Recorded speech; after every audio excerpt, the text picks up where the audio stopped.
It's Friday, October 24th. This is actually sincerely something I'm quite concerned about. Why the NDP opposition are convinced that the government wants to privatize SaskPower. It's insane. They charge for everything now. You can't even breathe air without being charged. What's next? Are they going to charge you to use the washrooms? It will soon cost you more to sit back and relax on some WestJet flights, with the airline getting ready to charge more for reclining seats. The boys can just relax and enjoy it because it's a special moment that, it may never happen again. And the Jays have an opportunity of a lifetime to bring the World Series back to Canada, and it all starts tonight in Game 1. Stay with us, Saskatchewan. Your morning starts right now.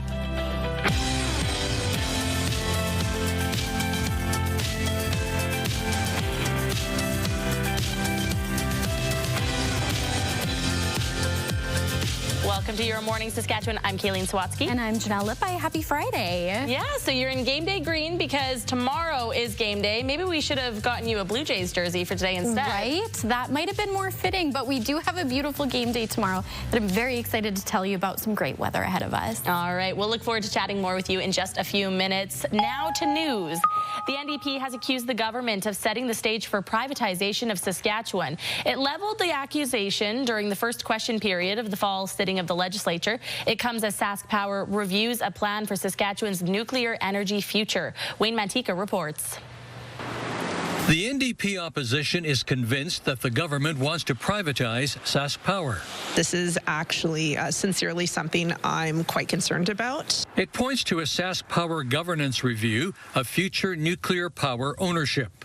On Monday, we saw the Sask Party roll out a report on SaskPower, and right there on page 7 is a commitment to review the ownership of power generation here in Saskatchewan. The government says it could either be SaskPower or a private interest that builds a small modular reactor in the province. We have natural gas plants today that are owned by SaskPower. We have natural gas plants where we just simply buy the power from. As largely the renewable sector is not owned by SaskPower. The government is firm, though, about SaskPower not being privatized. We are not selling SaskPower. We are not selling the major crown corporations at any time, nor have we ever discussed it. The NDP may have discussed it. We have not. Nuclear power is still years away in Saskatchewan. The government believes it's premature to pick a direction at this point in the policy. Wayne Mantika, CTV News, Regina. A man and a woman have been charged with second-degree murder following the death of a man in Regina earlier this month. In the early morning hours on October 13th, officers were called to the 100 block of College Avenue, where a man was found dead. After an investigation, 22-year-old Tony Moffat and 24-year-old Andre Smith were charged with second-degree murder. Both made their first court appearance Thursday morning. A man who pleaded guilty to aggravated assault in April of 2007 took to the stand Thursday as the trial of a man accused of killing Misha Pavlik continues. Scott Nelson describes multiple fights taking place that night of Pavlik's death. Nelson says he intervened in a fight between Pavlik and another man, Andrew Perkins, who was seeing Pavlik's former girlfriend at the time. He told court he stabbed another man, Derek Enns, who also stepped into the fight, although it was with a different knife than the one used in Pavlik's fatal stabbing. Nelson also said he was in the same vehicle as the accused following the incident. The trial continues today. A major development over a Saskatoon murder trial now. Jeremy Dodge, what are we learning this morning? Kayleen, good morning. At the trial yesterday, a key Crown witness testified it is possible the gun may have been fired by the victim herself. Saskatchewan's chief forensic pathologist, Dr. Sean Latham, took the stand on the 4th day of Andrew Rosenfeld's second-degree murder trial. Rosenfeld accused of killing his girlfriend, Nakira Brown, who was found dead November 15th, 2022, inside the apartment they shared on Avenue P South. Latham testified the bullet that killed Brown was fired very close, less than a centimeter from her head. Latham testified it's certainly possible Brown fired the gun, adding that the wound could be classified as self-inflicted. Data from the Saskatoon Fire Department shows encampments have been reported in every neighborhood in the city this year. On Tuesday, the Saskatoon Fire Department said crews cleared out reported encampments on both the east and west sides of the city, including one near Avenue M South and 20th Street.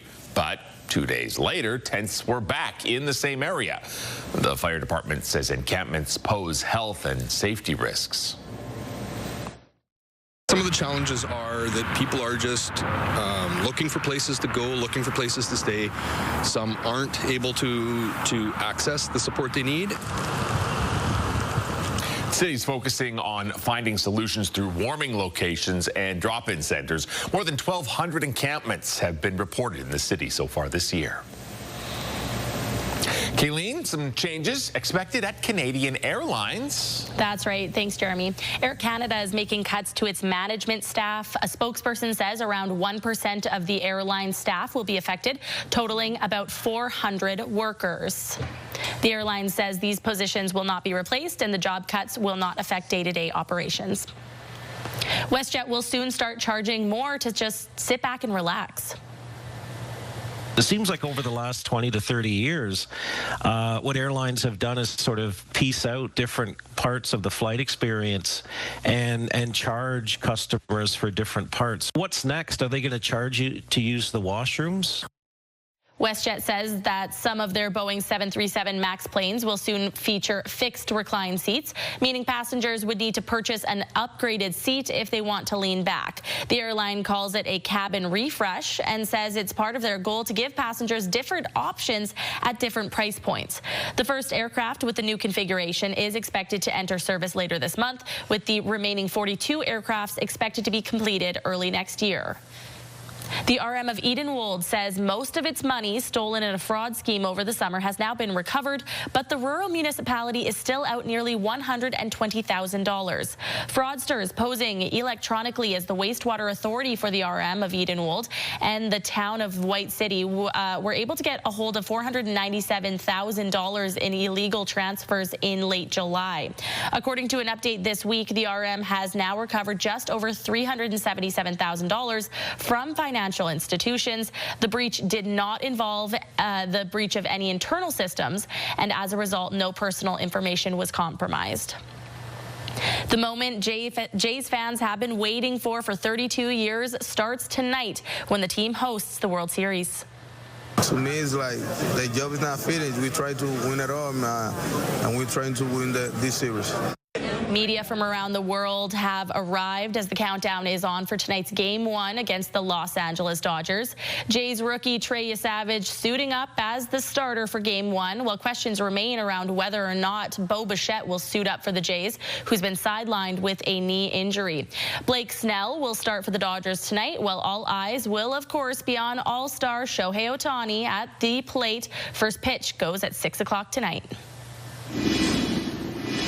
All right, for the first time today, we welcome in Janelle Lapai, looking really good in Game Day green. Game Day tomorrow, of course. That's right, and a beautiful day for it as well. This is just about our last weekend of nice weather, so it couldn't have come at a better time. Let's look behind me here at the Morning View, which is brought to you by recyclemyelectronics.ca, where you can find a drop-off location near you.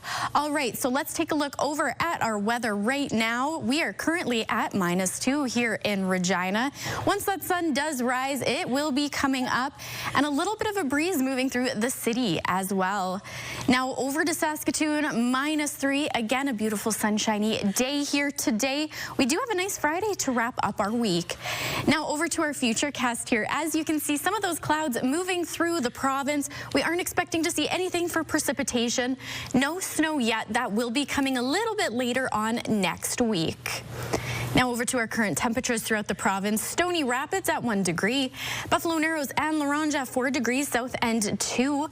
Prince Albert -3. Melfort -1. And we've got Hudson Bay at 0.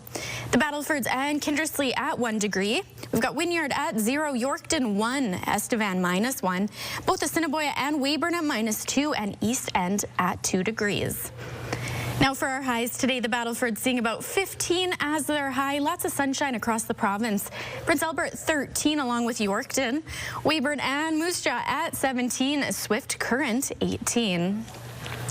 Now over to our 7-day forecast. Today in Regina, we'll be reaching that high of about 16 degrees. Now again on Saturday, game day, 19 degrees. You might want to bundle up, bring a little jacket for the evening though, because we will be reaching a low of about 8 degrees that evening. Now rolling into next week, Wednesday is when we'll start to see that precipitation beginning. So some rain, a little bit of freezing rain even coming on that Wednesday with a high of 10 degrees. Over to Saskatoon now. We will be seeing about 16 as the high. Tomorrow, 19 degrees. We will be seeing that sunshine as well. However, Saturday and Sunday expected to have a little bit more cloud cover. Once we roll around to Monday is when that sun will start to come out more. And again, of course, on that Wednesday, 9 degrees with some freezing rain. And Thursday, 5 degrees, a little bit of snow showers as well. We are expecting to see those temperatures drop next week and some of that snow begin to come.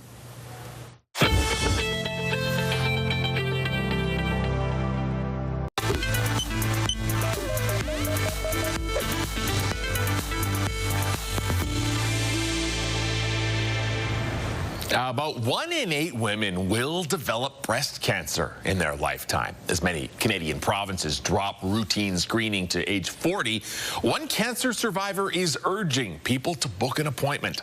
Sarah Plowman has the story.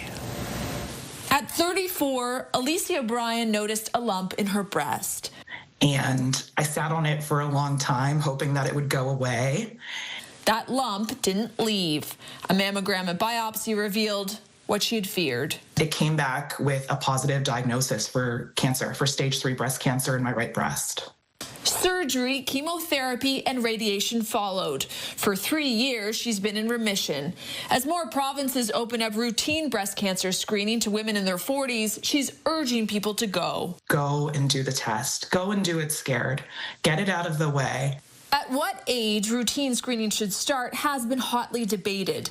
Current Canadian guidelines recommend 50, but many provinces, including Ontario, have dropped the age to 40. Since Ontario's program expanded last October, about 184,000 women in their 40s have been screened. That's about 18% of women in that age group. Usually in a screening program, we aim for 70% of women being screened, but we have not achieved that yet, especially for the women 40 to 49, because there has been a lot of controversy about the guidelines. At the Ottawa Hospital, women in their 40s are now getting screened in similar numbers as those in their 50s and 60s. This really indicated that there was a pent-up demand, and I am diagnosing cancer, early breast cancer, in these young women. Brian is thankful her cancer was found, removed, and treated. It's the putting it off and not getting screened is where it becomes dangerous. A message she hopes is heard. Sarah Plowman, CTV News, Fredericton.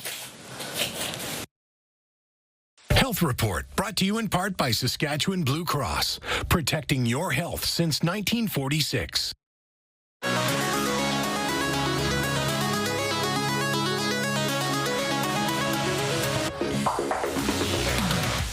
In case you missed it, a woman in the U.S. is $100,000 richer, thanks in part to AI.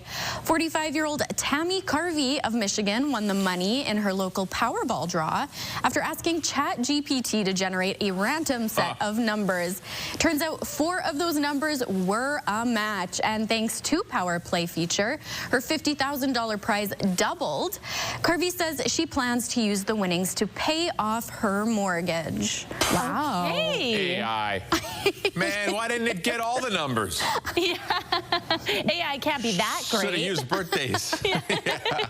That's how my grandmother won the lottery, by the way. Back in the 80s, she won using her kids' birthdays numbers. Wow. Yeah. Little life hack for you. Yeah, so there's a tip for you. Yeah. Brings us to our question of the day. Today is Friday, of course. We're heading into a nice weekend. So we're asking you, what's your all-time favorite going home on a Friday song? That song that makes you just want to throw caution to the wind. You're just having a great day. You're driving home. What's on the radio, Janelle? Oh, my goodness. I have so many. This is a little bit of a thinker. Okay, I used to be the biggest, I'm aging myself, One Direction fan. You're aging yourself? I'm aging myself backwards. I used to be the biggest One Direction fan, and so anytime on a Friday, we're going to town in that speaking vehicle. of aging herself, you were the only one here that was born in the 2000s, Janelle. Aging yourself. Okay, Jeremy, what's yours? I only have one song on my mind today, and that is the 1980s hit by Keith Hampshire and the Bat Boys, OK Blue Jay. Wow. Let's play Yes, Jeremy. ball. Okay, you know what? No more answers Very needed. excited. We have the right answer for today. Thank you, Jeremy. We want to hear from you, though, if you agree with Jeremy. Text your name and your answer to 10400. Standard message rates may apply, or you can scan that QR code on your screen right now. We're going to take you to a live look outside to Regina. Your morning continues in just a couple minutes.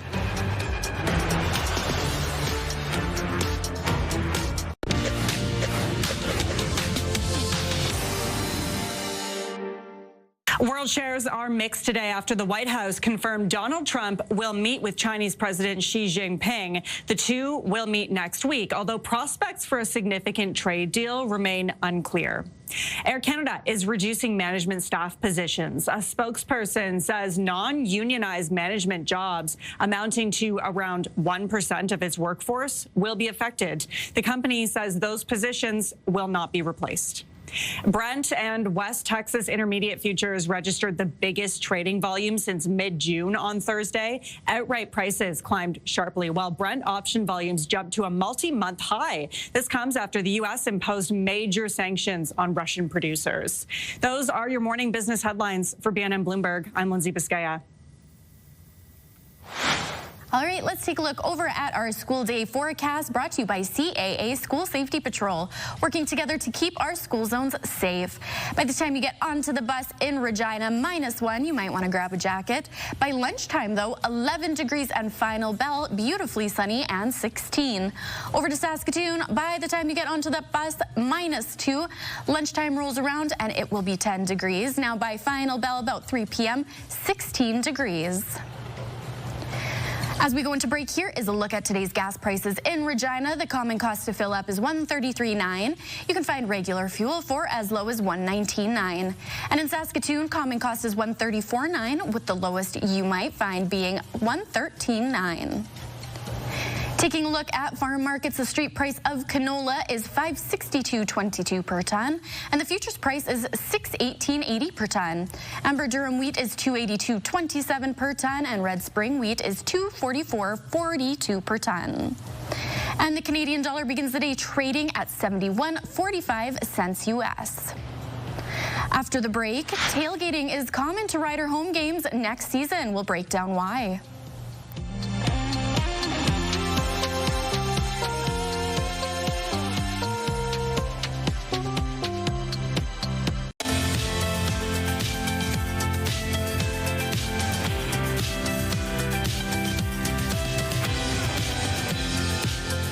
Welcome back to Your Morning Saskatchewan. It's just before 6:30 on your Friday morning, and here's what's making news. The federal Liberals are making it harder to get bail for a broader range of crimes. This is a package of sweeping reforms that includes more than 80 targeted measures that will make bail laws stricter and sentencing tougher. The stricter rules cover offenses including vehicle theft, organized crime, extortion, retail theft, and break-and-enters. The bill also introduces a new set of aggravating factors leading to stiffer penalties against violent and repeat offenders, as well as those who target first responders and crimes against public infrastructure. Victims' rights advocates, police unions, and some provinces have been demanding these types of changes, noting a rise in violent and high-profile crimes. But the Canadian Civil Liberties Association worries innocent people will be held in custody as a result. The federal government is now limiting how many vehicles Stellantis and General Motors can import tariff-free. The move comes after both companies announced cuts to their Canadian operations. In April, Ottawa imposed retaliatory tariffs on some U.S. goods, but gave automakers special exemptions to bring in a limited number of vehicles with the condition to keep Canadian jobs and investments. But both Stellantis and GM have recently announced cuts. GM is planning to end production of its electric vehicles in in Ingersoll, Ontario, and Stellantis moving production of its Jeep Compass from Brampton, Ontario to Illinois. Trade talks between Canada and the U.S. have come to an abrupt halt overnight, with U.S. President Donald Trump taking issue over this anti-tariff ad. Is rejecting protectionist legislation and promoting fair and free competition. America's jobs and growth are at stake. The government of Ontario is behind the ad, using the voice of former U.S. President Ronald Reagan, who supported free trade. Trump's response, he posted to social media, writing, "Based on their egregious behavior, all trade negotiations with Canada are hereby terminated." Ontario Premier Doug Ford has previously defended the ad, calling it factual, hoping to blast the message to Americans, particularly in Republican districts. The Ronald Reagan Foundation has also weighed in, saying the ad, quote, misrepresents a radio address on free and fair trade from 1987, and that the government of Ontario did not seek nor receive permission to use and edit the remarks. A 37-year-old man is again facing charges in connection to a dramatic crash on the University Bridge that tied up traffic last week in Saskatoon. On October 16th, during the morning rush hour, a black car slammed into oncoming traffic, creating major delays on the bridge. The driver was arrested but later released to hospital without facing charges under the Mental Health Services Act. Thursday afternoon, police went to the hospital where the man is admitted and charged him with dangerous operation of a motor vehicle, failure to stop for police, impaired driving, refusal to provide a blood sample, possession of a controlled substance, and breach of probation. He remains in hospital under the Mental Health Services Act. Following a recent announcement about nuclear technology earlier this week, Saskatchewan Polytechnic is launching a new training centre for workers in the nuclear sector. The Western Canadian Nuclear Training Centre launched during a nuclear workforce training and supply chain event. The new centre is meant to deliver nuclear-specific training to grow the workforce for small modular reactors and other nuclear technologies. SaskPower President and CEO Larry Rosilla says the workforce that's going to be required, there are skills for nuclear and nuclear skills. Nuclear skills is about 10% of the workforce, but skills for nuclear is about 90% of the workforce, and that's where Saskatchewan Polytechnic comes in. That's our mandate, is to develop the skills that industry needs in this province to be successful. So when you look at nuclear, civil engineering technology, welders, electricians, instrumentation people, power engineering people, those are the skills that we teach now. Rosilla says one course is being offered in December, and there's already a wait list for the second offering. The Regina Police Service handed out positive tickets to drivers that were following crosswalk safety rules yesterday. Thursday's focus was to remind drivers to stop at crosswalk flashing red lights even after the pedestrian has cleared their lane of travel. RPS is sharing this safety message ahead of Halloween next week, which is one of the busiest nights of the year for pedestrian traffic. A lot of times I think the misconception is that police are just out there giving out tickets, and while enforcement is part of what we have to do, we also tackle education, and it's just nice with those partnerships to be able to reward good behavior and recognize people who do the right thing. The rewarded motorists received Regina Pats tickets, Rough Rider tickets, and team merch. Last month, the Saskatchewan Rough Riders announced its hope to allow tailgating for its home games next season. It's something the government is now prioritizing as the fall session gets underway. Donovan Mace has more on why the team is making the request.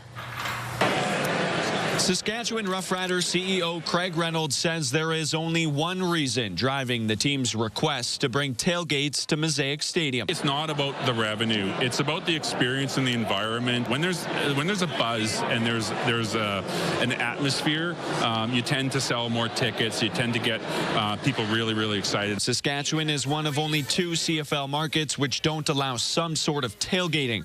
Reynolds first revealing to season ticket holders last month plans were in the works to permit tailgating for Rider home games, with hopes they would begin as soon as next season. It's the number one suggestion we get around can we make tailgating a possibility. I couldn't have been happier. The move welcomed by the Regina Exhibition Association, which would be hosting festivities on its property. That just creates a more vibrant community that really helps every aspect of the Real District as well as the riders in terms of building that rider fan base. I'm all over it, hugely supportive of it. Still, there are hurdles the riders and the government need to cross. There's just a piece of legislation right now that limits alcohol consumption and alcohol purchasing, and so that piece of legislation just needs to change. We would certainly look at that as we work our way through this, what essentially could be considered a pilot program as well, but it's simply because they asked. Specifics on what the legislation may include are expected to be released as the government works through tabling its bill sometime during the fall session, which runs until early December. Donovan May, CTV News, Regina. 9 players are out for the Riders' Saturday showdown with BC, including Roland Milligan Jr., Marcus Sayles, Dante Myers, and kicker Brett Lawther, meaning American Michael Hughes will make his first professional start.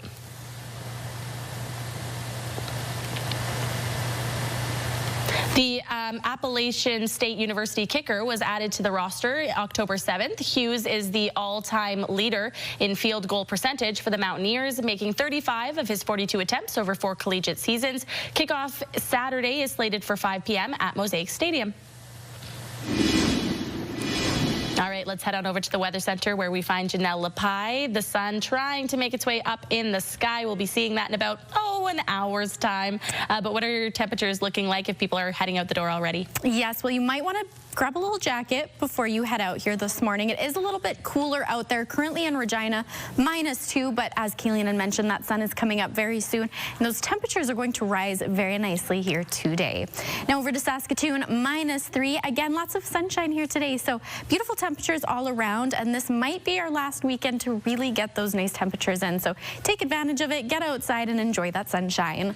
Now over to our future cast, you can see some of those clouds moving through the province. We aren't expecting precipitation, no snow, no freezing rain as of currently yet. However, later on next week is when you'll start to see things get a little bit cloudier out there and some of that rain coming through. Now over to current temperatures across the province. Stony Rapids 1 degree, Buffalo Narrows and La Ronge at 4 degrees. We've got Melfort at -1, Prince Albert at -3, Hudson Bay at 0. The Battlefords and Kindersley at 1 degree, Saskatoon again at that -3 mark. Wynyard 0, Yorkton 1. We've got Assiniboia at -2 and East End at 2 degrees. Now for our highs today, lots of sunshine, a great day to look forward to. The Battleford seeing about 15 degrees. Prince Albert 13, Swift Current 18. We've got Moose Jaw at 17, Estevan at 16, and Weyburn at 16 as well. Now let's move over to our 5-day forecast here in Regina. 16 as our high for today. Lots of great sunshine. Now it's going to be a little bit breezy out there. We are expecting to see those conditions continue into the weekend and next week as well. However, those temperatures are great. On Saturday, 19 degrees. So Saturday game day, get outside. You might want to bring a jacket though, because we will reach that low of about 8 degrees. Now over towards Saskatoon, today 16 as the high. Tomorrow 19 degrees, seeing some of those clouds moving in. That'll stick around until about Sunday. As we roll into the new week on Monday, you'll start to see a little bit more sunshine coming out and 10 degrees. Your morning just got a whole lot richer. We're giving away a staggering $20,000, and it's time for today's code word. Imagine what you could do with an extra 20 grand. The possibilities are endless. Today's code word is winner. Head to the contest page on our website or scan the QR code on your screen. You can enter the code word along with your info for your chance to win CTV Your Morning Saskatchewan's $20,000 giveaway.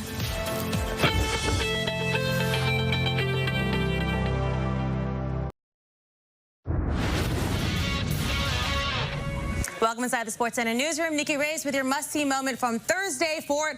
We're heading to Sunrise, Florida. Penguins visiting the Panthers. Third period, Brad Marchand skates out in front, looks to put the loose puck into the net, but Tristan Jarry stones him with the pad. Jarry pulls this scorpion save, denying Marchand the sure goal. Fantastic save by the Penguins netminder. That is your must-see moment from Thursday. Friday on TSN, you can see the Raptors home opener when they host the Bucks. Pre-game coverage starts at 6 Eastern, 3 Pacific. That's all from the Sports Center newsroom. Have a great day.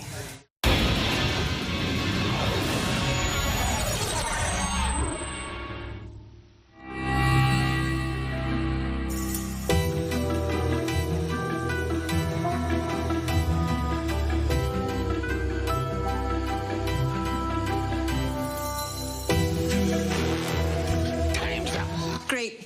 He's having nap terrors again.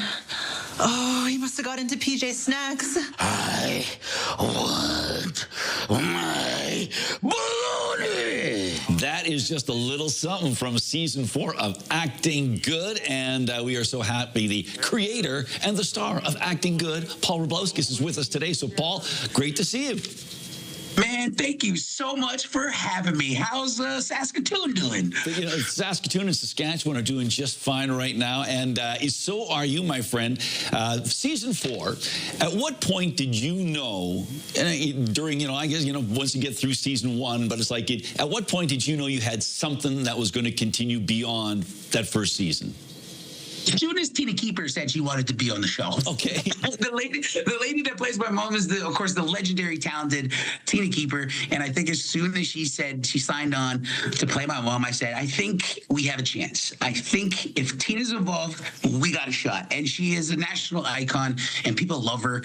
And I honestly, like season 1, there was a lot of learning happening, but we also had people like Tina Keeper and like Michael Graz who just had brought so much knowledge to the set and to the stories and to the way we direct and to the way we act. So I think that's what a lot of people do. They surround themselves with people that know what they're doing, so they know they look like what they're doing. So I think that's what my goal was. What does it take to assemble a cast? Because there's a lot of good actors out there, but not everybody has comedy chops. What did that take to create this cast? So many talented actors out there and comedians. But another thing with our show is that we're an isolated community. So we are also kind of looking for an aesthetic. We're, a res look that only I'm allowed to say. We were looking for a type of First Nations. And so that wasn't an easy thing to find. And like I said, we found actors in Saskatchewan, even with Cheyenne Sapp. She was a comedian. She plays Rose, my girlfriend. And then, of course, Rosanna Superno in season 2 with her comedy was amazing. And then Tina Keeper, she just has this natural. I didn't know Tina Keeper was a comedian, but she's one of the funniest people I think that I've ever worked with. And Native people, when we're together, we laugh, even when we're not supposed to. We'll be at funerals and we'll be like, look, Auntie's crying too hard. We make inappropriate jokes. We call it Native humor, I think, to get away with it. But if you go to the res, man, and you don't have a sense of humor, you're not going to fit in.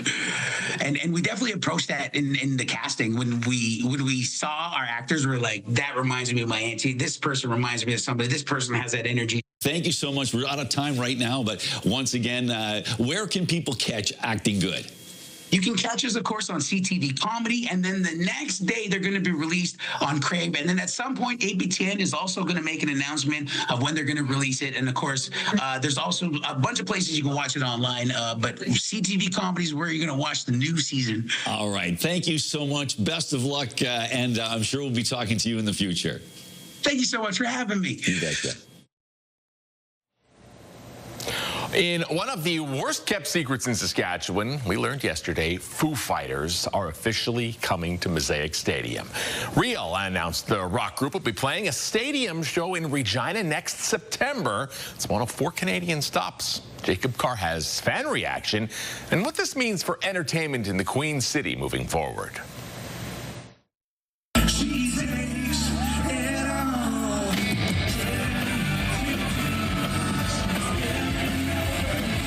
In just under under a year, the Foo Fighters will be playing in front of throngs of fans at Mosaic Stadium. For followers of the group, the excitement is palpable for the first live show at the home of the Riders in over 5 years.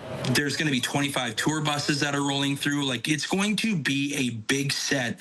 And the fact of the matter that we are one of 4 places in Canada to get it and one of 12 in North America is absolutely huge. The last show played inside Mosaic Stadium was Garth Brooks' 2-concert series in 2019. Representatives of Real say the process to line up the Foo Fighters took several months and are confident that the Queen City and beyond will pack the house on September 15th. We feel much more confident that Regina's appetite for live entertainment, for large-scale venues, and the band's popularity as well. You stitch those two together, and the Mosaic Stadium, being the most modern CFL stadium in Canada, is an absolute perfect match. Both Real and the city are hopeful that landing a big stadium concert is a sign of good things to come.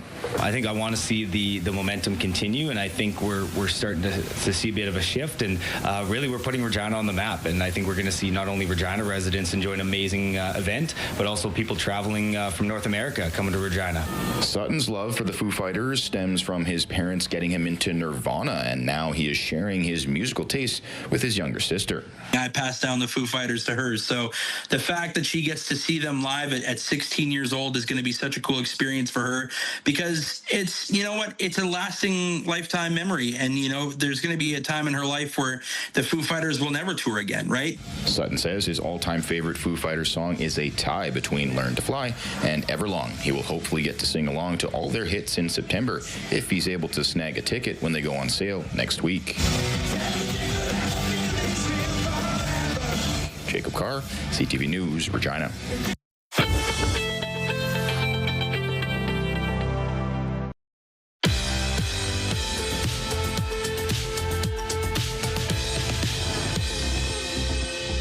It's October 24th, and we have these milestones to share with you. Happy 11th birthday to Willow. Your mom, Brand, and your brothers hope you have an amazing day. Some birthday wishes also going out to Kylie. Your family loves you so much and are so proud of you. Happy 9th birthday to Evan. This is coming from your family and all your friends who hope you have so much fun today. Happy 26th anniversary to Tanya and Martin. Enjoy many more happy years together. And happy birthday to Dane. Lots of love from all your fur babies, families, and friends. If you have a milestone coming up, you can send us an email at yourmorningsaskatchewan@ctv.ca, or you can simply scan the QR code on your screen. Please make sure you send them at least one day in advance. All right, it's Friday. Chase, as we head on over to the Pure Country 92.7 studios, can you give us some good news?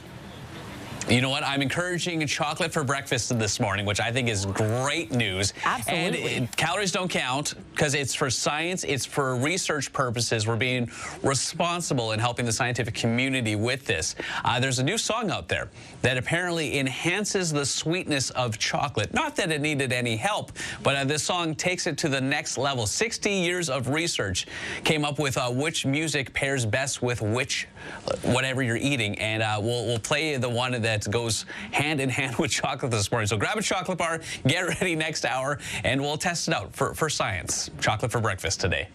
It's all in the name of science, right? Yesterday we had brownies for breakfast here on Your Morning Saskatchewan, so today nice. It could be a chocolate bar. Why not?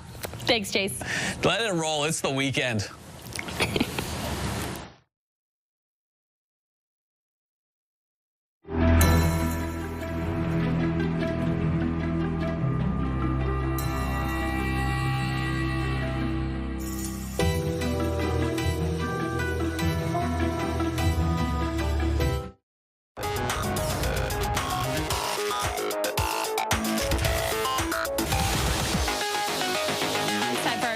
And do you remember a couple weeks ago when we here in the Regina office, we were doing that singing thing where we were seeing if we could quit our day jobs? Yes, and we couldn't. And we couldn't. And that's why we're still here.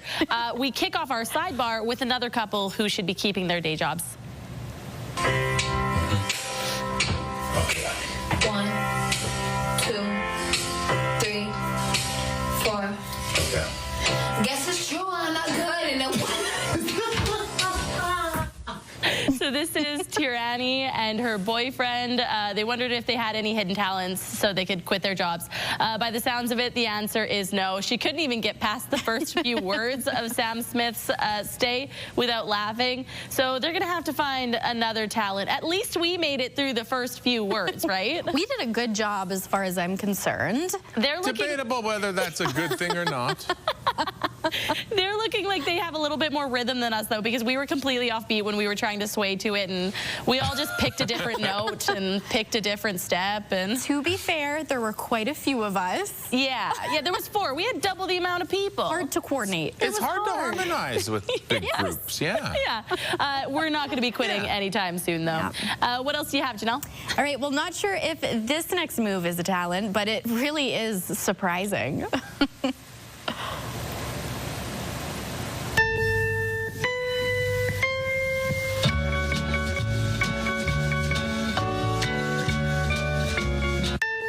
So this woman wanted to see if her knuckles fit into the side of her profile there, and they did perfectly. She looks surprised, and so are we. Is this a thing? Should we all try this? I'm kind of confused. Kayleen is beside me right now, like trying it out. So some people say that it works. Some people aren't as successful. So Jeremy, can you do it?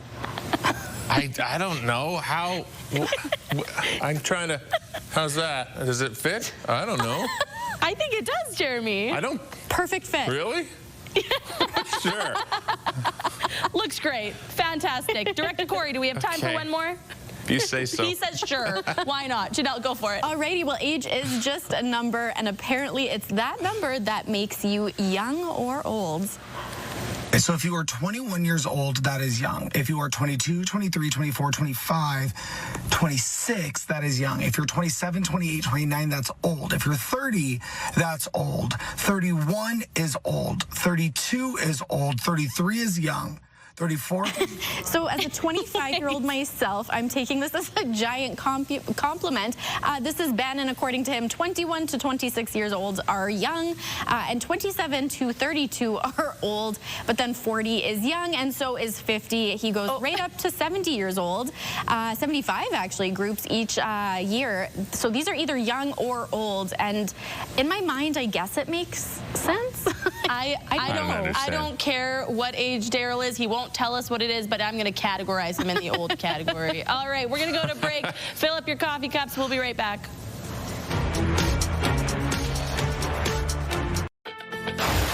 It's Friday, October 24th. This is actually sincerely something I'm quite concerned about. Why the NDP opposition are convinced that the government wants to privatize SaskPower. High tariffs inevitably lead to retaliation by foreign countries and the triggering of fierce trade wars. This ad striking a chord with U.S. President Donald Trump, who has now terminated trade talks with our country.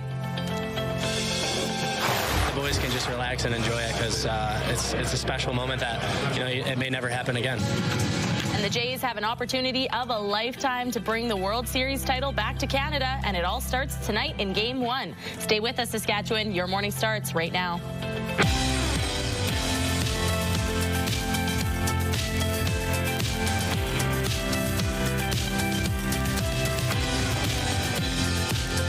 Welcome to Your Morning Saskatchewan. I'm Kayleen Sawatsky. And I'm Janelle Lippi. Thanks for being back with us. Yeah, happy Friday. We're almost done this week where Daryl's been away on vacation, and we had the reins of things all week. If he tried to tell us anything or send us a text in the work group chat, I would just think, this isn't Ken's dream house, this is Barbie's dream house. This has been, in fact, Barbie's dream house all week.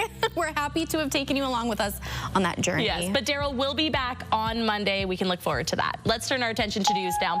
On the first day of question period, the Saskatchewan NDP voicing concerns that the government could privatize SaskPower. The NDP points to a recent government report known as the Saskatchewan First Energy Security Strategy and Supply Plan. The report calls for a governance review to mandate nuclear power ownership. The opposition claims that is a code phrase for privatizing SaskPower. We know conservative governments in Saskatchewan have been flirting with the idea of selling off SaskPower since the 80s. It was a bad idea then. It's a terrible idea now. Energy security in Saskatchewan is job security for people here. It's critical for our economic future. Premier Scott Moe says SaskPower will not be privatized. He says no decision has been made on whether small modular reactors in the province could be owned by the Crown Corporation or a private supplier. A man and a woman have been charged with second-degree murder following the death of a man in Regina earlier this month.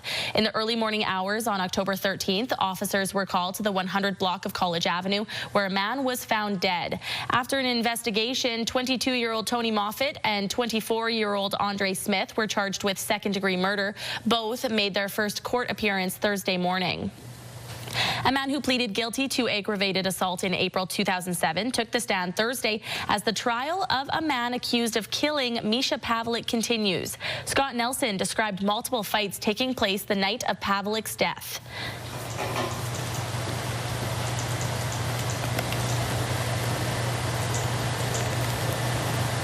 And now we head on over to Saskatoon for some more news from Jeremy Dodge. Good morning. Good morning, Kayleen. Yeah, there was a major development in a Saskatoon murder trial. A key Crown witness testified it's possible the gun may have been fired by the victim herself. Saskatchewan's chief forensic pathologist, Dr. Sean Latham, took the stand on the fourth day of Andrew Rosenfeld's second-degree murder trial. Rosenfeld is accused of killing his girlfriend, Nikera Brown, who was found dead November 15th, 2022, inside the apartment they shared on Avenue P South. Latham testified the bullet that killed Brown was fired very close, less than a centimeter from her head. Latham testified it's, quote, certainly possible Brown fired the gun, adding that the wound could be classified as self-inflicted. Data from the Saskatoon Fire Department shows encampments have been reported in every neighborhood in the city so far this year. On Tuesday, the Saskatoon Fire Department says crews cleared out reported encampments on both the east and west sides of the city, including one near Avenue M South and 20th Street. But 2 days later, tents were back in the same area. The fire department says encampments pose health and safety risks. Some of the challenges are that people are just looking for places to go, looking for places to stay. Some aren't able to access the support they need. The city's focusing on finding solutions through warming locations and drop-in centers. More than 1,200 encampments have been reported in the city so far this year. Kayleen, some changes expected at Canadian Airlines. That's right, Jeremy. WestJet will soon start charging more to sit back and relax. It seems like over the last 20 to 30 years, what airlines have done is sort of piece out different parts of the flight experience and charge customers for different parts. What's next? Are they going to charge you to use the washrooms? WestJet says that some of their Boeing 737 MAX planes will soon be feature-fixed recline seats, meaning passengers would need to purchase an upgraded seat if they want to lean back. The airline calls it a cabin refresh and says it's part of their goal to give passengers different options at different price points. The first aircraft with the new configuration is expected to enter service later this month, with the remaining 42 aircrafts expected to be completed early next year. And to Air Canada now, making cuts to its management staff. A spokesperson says around 1% of the airline staff will be affected, totaling about 400 workers. The airline says these positions will not be replaced and the job cuts will not affect day-to-day operations. David Ball, and the driving force behind one of the biggest songs of the 80s, has passed away.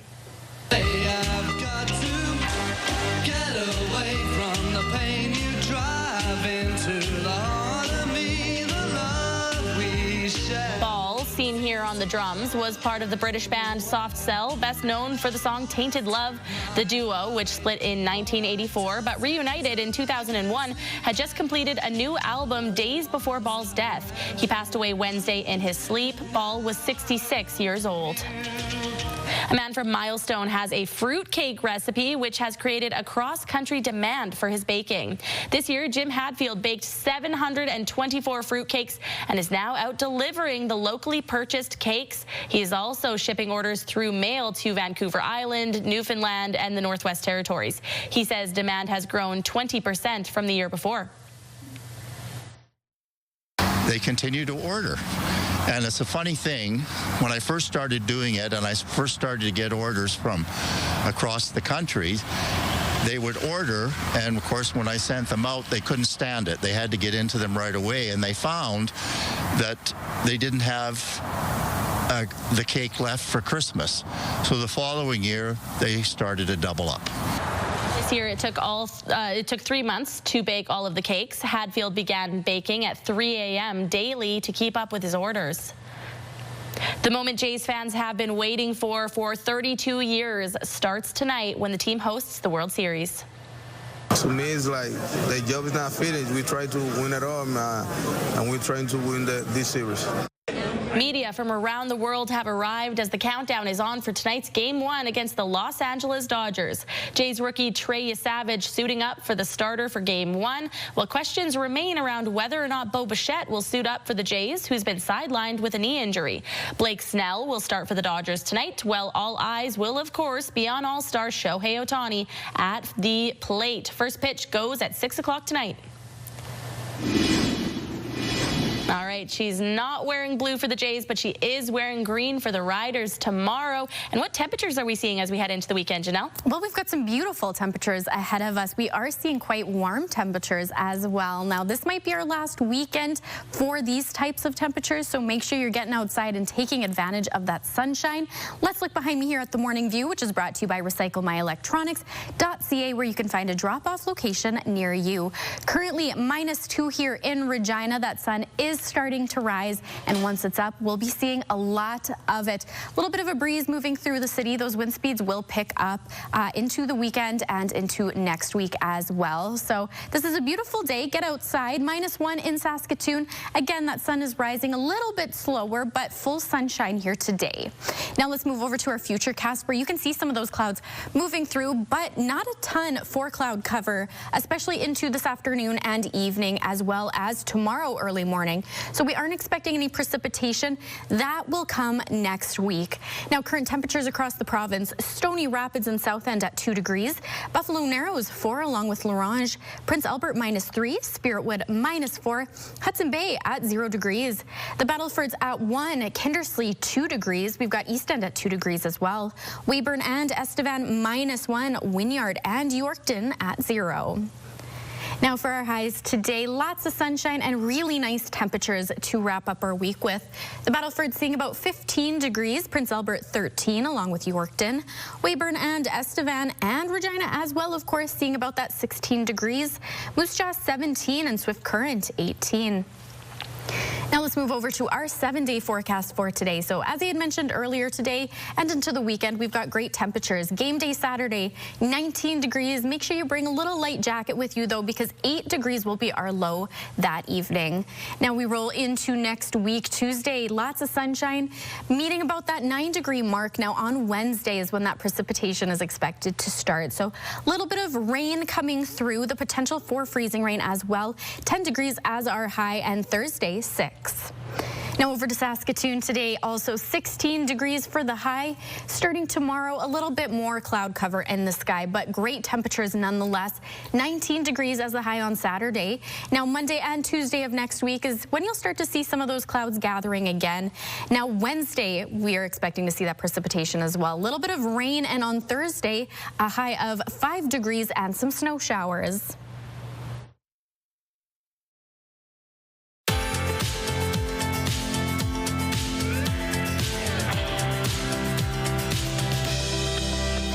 Take a look at our rural forecast for today. Meadow Lake seeing about 14 degrees, Lloydminster 16. We've got Kindersley at 18, Watrous at 16 as well, Melfort 13, Hudson Bay seeing about 12 degrees, Leader 20, Maple Creek a beautiful 21 degrees, Rockglen 17 along with Assiniboia. We've got Pilot Butte and Lumsden both at 16, and Carlisle 14 degrees. Now let's take a look over at Duck Lake, where internet speeds up to 1 gig are available from SaskTel. 15 degrees as the high for today. A little bit of a mix of sun and clouds, wind speeds heading south at 10 to 20 kilometers. Blair Farthing is out and about on the go for us this morning, and it is PBR week in Saskatoon.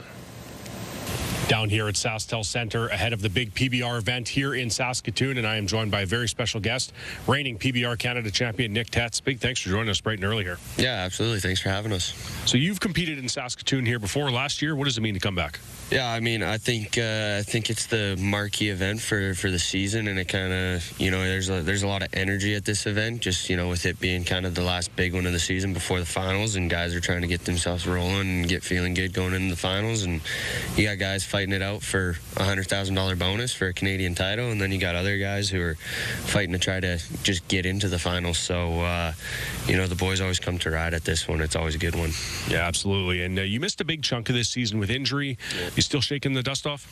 Yeah, a little bit. This will only be my second bowl back in competition. It'll probably be maybe my 10th bowl total, but we've been hitting the practice pens and starting to feel like myself and feel good. So yeah, I'm excited.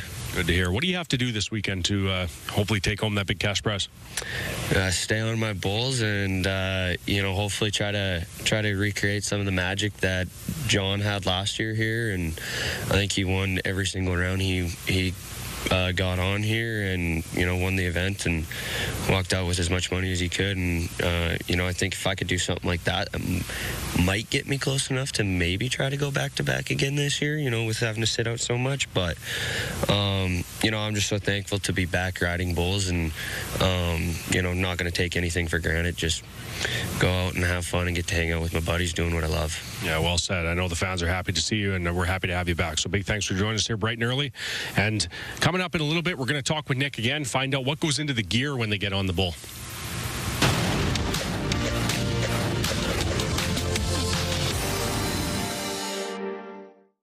World shares are mixed today after the White House confirmed Donald Trump will meet with Chinese President Xi Jinping. The two will meet next week, although prospects for a significant trade deal remain unclear. Air Canada is reducing management staff positions. A spokesperson says non-unionized management jobs amounting to around 1% of its workforce will be affected. The company says those positions will not be replaced. Brent and West Texas Intermediate futures registered the biggest trading volume since mid-June on Thursday. Outright prices climbed sharply, while Brent option volumes jumped to a multi-month high. This comes after the U.S. imposed major sanctions on Russian producers. Those are your morning business headlines. For BNN Bloomberg, I'm Lindsay Biscaya.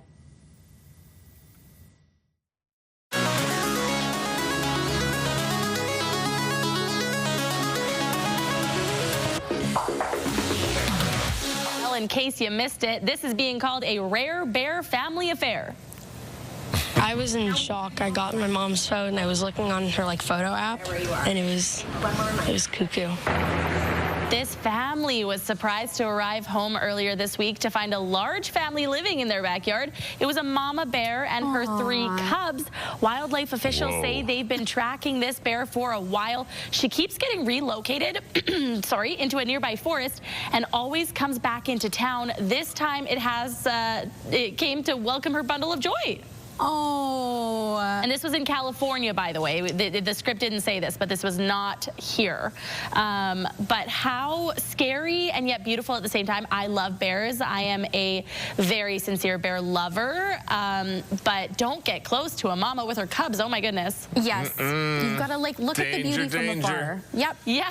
I would not be going in that backyard. I would be from inside my house behind the glass windows taking all the pictures that I could take. Yes. Right. Yeah. All right. Question of the day time. It's Friday. Hopefully it's a payday for you. We're asking you, what's your all-time favorite going home on a Friday song? What gets you in the mood to just enjoy the weekend? Janelle, what answers do we have on the big board? All right. Well, we have 3 answers so far as we wait for Saskatchewan to wake up with us, but we've got some great ones coming in. Don't Stop Believing, and that is blasting on high volume. Amazing energy. That's fantastic. Yeah, that's a good one. My personal favorite, Walking on Sunshine. That is like a go-to you feel happy every time you hear it song. And we've also got Troy here who says, I'm so paid by a car. Looking like, yeah. It is payday. It is a payday for Troy. And Yes. Troy has Troy Friday in his name. Yes. So that's perfect. Yep, big Friday fan.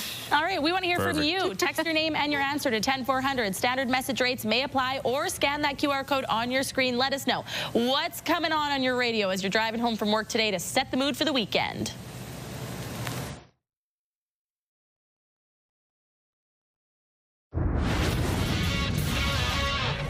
Welcome inside the Sports Center newsroom. Nikki Reyes with your must-see moment from Thursday. Fort. We're heading to Sunrise, Florida. Penguins visiting the Panthers. Third period, Brad Marchand skates out in front, looks to put the loose puck into the net, but Tristan Jarry stones him with the pad. Jarry pulls this scorpion save, denying Marchand the sure goal. Fantastic save by the Penguins netminder. That is your must-see moment from Thursday.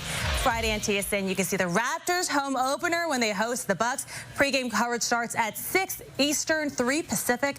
That's all from the Sports Center newsroom. Have a great day.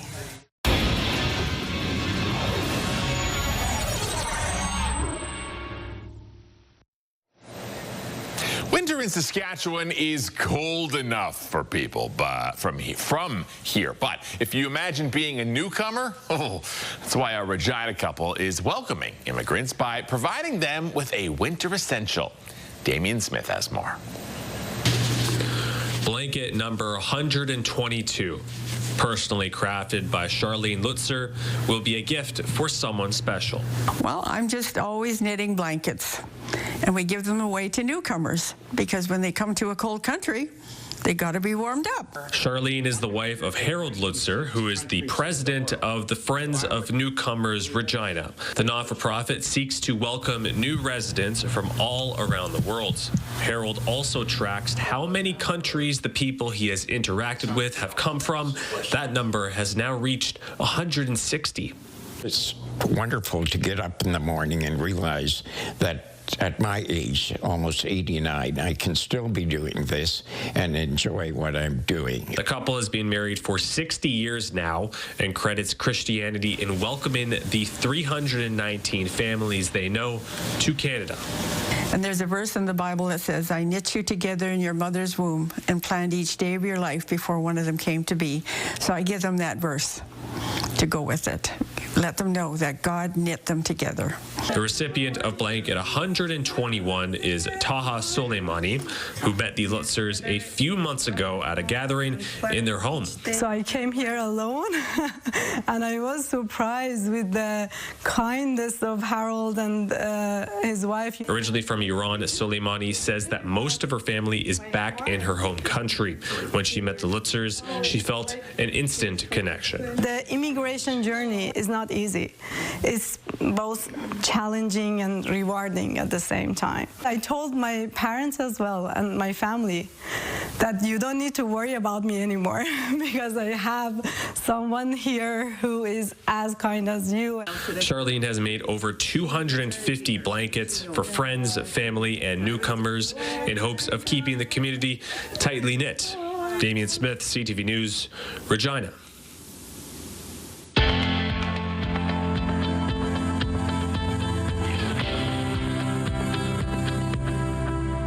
For our morning mystery today, it is an animal. Let's get to our clues.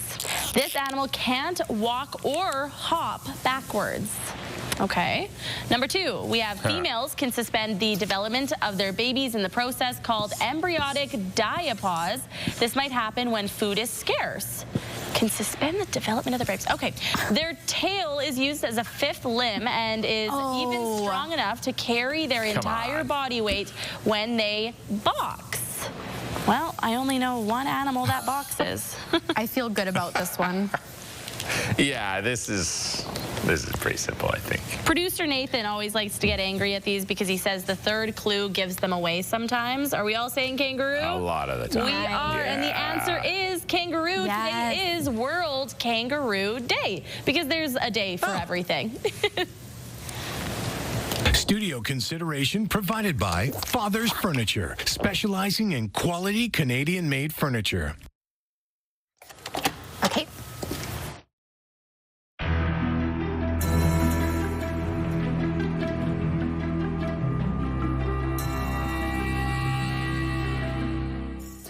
Let's take a look over at our school day forecast for today, which is brought to you by CAA School Safety Patrol, working together to keep our school zone safe. By the time you get onto the bus here in Regina, -1. By lunchtime, a beautiful 11 degrees, and final bell around 3 p.m., 16 degrees. Now over to Saskatoon on the bus, -2. You might want to grab a coat. By lunchtime, 10 degrees, and again, final bell, that beautiful and warm 16 degrees. As we go into break, here's a look at today's gas prices in Regina.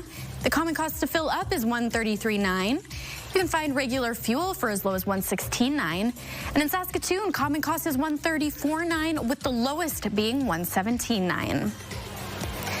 Taking a look at the farm markets, the street price of canola is $5.6222 per ton, and the futures price is $6.1880 per ton.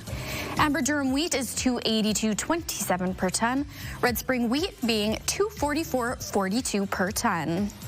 And the Canadian dollar begins the day trading at 71.46 cents US. After the break, how the federal government is looking to crack down on bail reform. Those details coming up.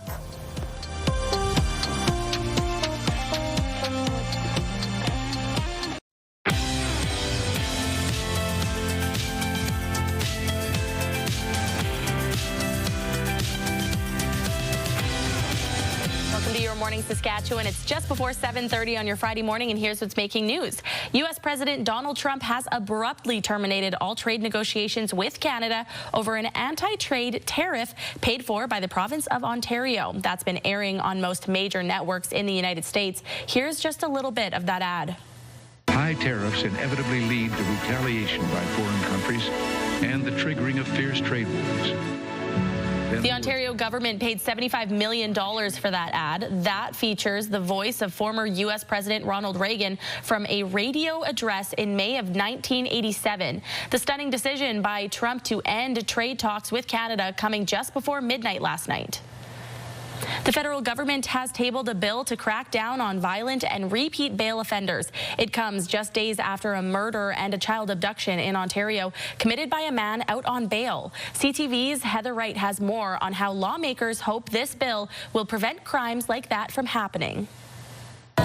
On Tuesday afternoon, shots rang out at this busy shopping plaza in Brampton, Ontario. A woman shot and killed, a child abducted. The man accused was out on bail and awaiting trial for domestic violence charges involving the same woman, 29-year-old Savannah Kula, the mother of his child. Ottawa is hoping to crack down on violent and repeat offenders. This is a package of sweeping reforms that includes more than 80 targeted measures that will make bail laws stricter and sentencing tougher. The federal Liberal government has been accused of being soft on crime and for allowing a so-called revolving door justice system that's too lenient. The changes are designed to make bail more difficult for violent and repeat offenders, creating a reverse onus that falls on the accused. The accused must provide information that clearly demonstrates they do not pose a public safety risk. The bill also introduces stiffer penalties not only for violent and repeat offenders, but for those who target first responders, organized retail theft, and crimes against public infrastructure. Victims' rights advocates, police unions, and provinces have been demanding these types of changes amid a rise in violent and high-profile crimes. But not everyone is on side. The Canadian Civil Liberties Association says there is not enough evidence that shows bail causes crime, and they worry innocent people will be held in custody as a result.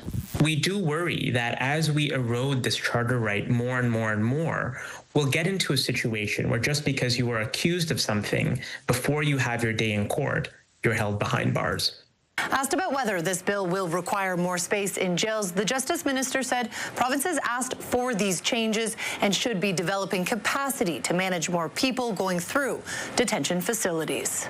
Heather Wright, CTV News. A new deal to finalize the operator of Saskatoon's upcoming convention centre and arena is in the hands of city councillors. After striking a deal last year, city administration reworked the deal with Oakview Group, a private company that manages hundreds of venues across the continent. The deal was put on pause in the wake of U.S. President Donald Trump's tariff threats earlier this year. Now there is less money up front, less years of initial commitment, but less risk to the city. And Mayor Cynthia Block says the deal presents a big opportunity if council is ready to take that step. This this the deal that we are going to take so that when we go to other orders of government to attract more investment, that we can show that there's a solid private partner as well. Council will vote on the deal during next week's council meeting. There is growing speculation that U.S. President Donald Trump could try to topple Venezuelan President Nicolas Maduro. Ongoing tensions between the two countries ramped up a notch after the U.S. military flew a pair of supersonic heavy bombers up the coast of Venezuela yesterday. The flights happened a week after another group of American bombers made a similar journey as part of a training exercise to simulate an attack. The U.S. military has built up an unusually large force in the Caribbean Sea, and since early September, American forces carried out lethal strikes on boats in the waters off Venezuela that Trump claims are trafficking drugs. When Trump was asked about Thursday's bomber flight, he said there's no truth to that speculation, adding the U.S. is not happy with Venezuela for a lot of reasons, drugs being one of them. A new hub at the University of Saskatchewan hopes to unite the efforts of entrepreneurs on campus. A gift from alumni Bernie Slogotsky and Thedra Hunt. The new center will support student ventures, faculty innovation, and community partnerships. It's also meant to strengthen the entrepreneurial ecosystem in the province by creating connections across Canada and around the world. The $5 million gift will help with programming and staff at the new center, which will be located in the Edwards School of Business. Last month, the Saskatchewan Roughriders announced its hope to allow tailgating for its home games next season. Team CEO Craig Reynolds says it's something fans have been asking for. It's not about the revenue. It's about the experience and the environment, you know, and creating an exciting event. When there's a buzz and there's an atmosphere, you tend to sell more tickets. You tend to get people really excited. Game again. Saskatchewan is one of 2 CFL markets that don't allow some sort of tailgating, but the team hopes they could begin as soon as next season, a move that is welcomed by the Regina Exhibition Association Limited. Why hadn't it happened since this date already is how I look at it. I think that just creates a more vibrant community that really helps every aspect of the Real District as well as the riders in terms of building that rider fan base. Still, there are hurdles, and the riders and the government need to cross those. Specifics of what the legislation may include are expected to be released as the government works through tabling its bill sometime during the fall session, which runs until early December. 9 players are out for the Rider Saturday Showdown with BC, including Roland Milligan Jr., Marcus Sales, Dante Myers, and kicker Brett Lawther. Meaning American Michael Hughes will make his first professional start. The Appalachian State University kicker was added to the roster October 7th. Hughes is the all-time leader in field goal percentage for the Mountaineers, making 35 of his 42 attempts over 4 collegiate seasons. Kickoff Saturday is slated for 5 p.m. at Mosaic Stadium. And as we talk about that game, we welcome in Janelle Pai, who is wearing her green to support the Riders tomorrow. What temperatures can we expect? Well, we've got beautiful temperatures ahead of us. You might want to bundle up a little bit tomorrow evening to go sit and enjoy the game. However, tomorrow afternoon and even later on in the morning, beautiful temperatures all around. Let's take a look behind me here at our morning view. That sun is starting to rise. It looks gorgeous out there. -2 is our current temperature right now. Seeing some of those clouds moving through the sky, but again, it's going to be a nice sunny day here today. Now over to Saskatoon, -1. Again, look at that sunrise. It's beautiful out there. Definitely get out and about today and into the weekend as well, because we've got some really nice temperatures ahead of us. Let's look over to our futurecast here. Now you can see some of those clouds moving through, but as you can tell here, as the morning goes on, we aren't seeing a ton for cloud cover today and into early tomorrow morning as well. We've got very nice clear skies ahead of us. Now current temperatures across Saskatchewan: Stony Rapids 2 degrees along with South End, Buffalo Narrows 3 degrees, Spiritwood -3, Prince Albert -4, Melfort -2, Hudson Bay -1. The Battlefords is at 1 degree, Kindersley 2, Moose Jaw -2, Wynyard and Yorkton at 0 degrees, and we've got Weyburn and Estevan at -1. Now let's look over at our highs for today. So we do have quite a bit of sunshine coming through.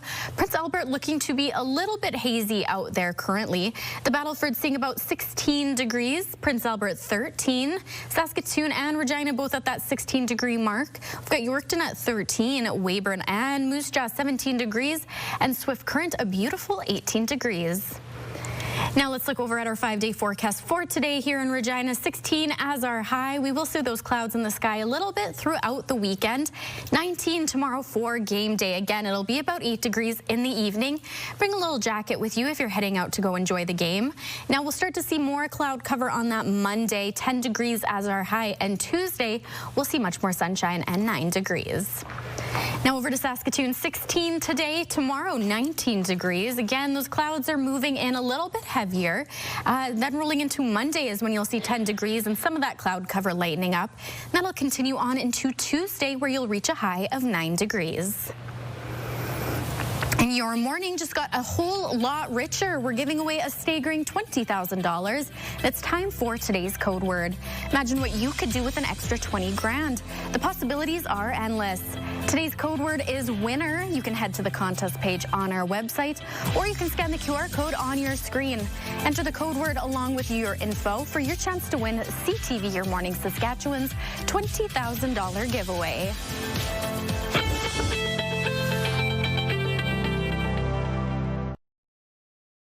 Wardrobe consideration by Colin O'Brien Man's Shop, defining contemporary style for over 20 years.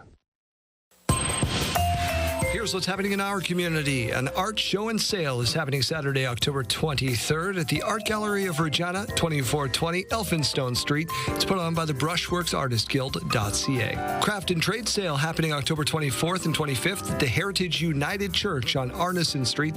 Admission $2. Wowoda's Haunted Hotel Tour happens October 24th and 25th at 7 p.m. Railway Avenue in Wowoda. Admission $25. An annual farm toy and collectors show happening October 24 and 25 at a church on McMurtry Avenue, 306-550-9514 for more. And a craft show happening at the Dysart Community Hall. Admission is free. It's on Saturday, October 25th at 10 a.m. If you'd like your event shown here, email us at reginacommunity@bellmedia.ca at least 2 weeks in advance.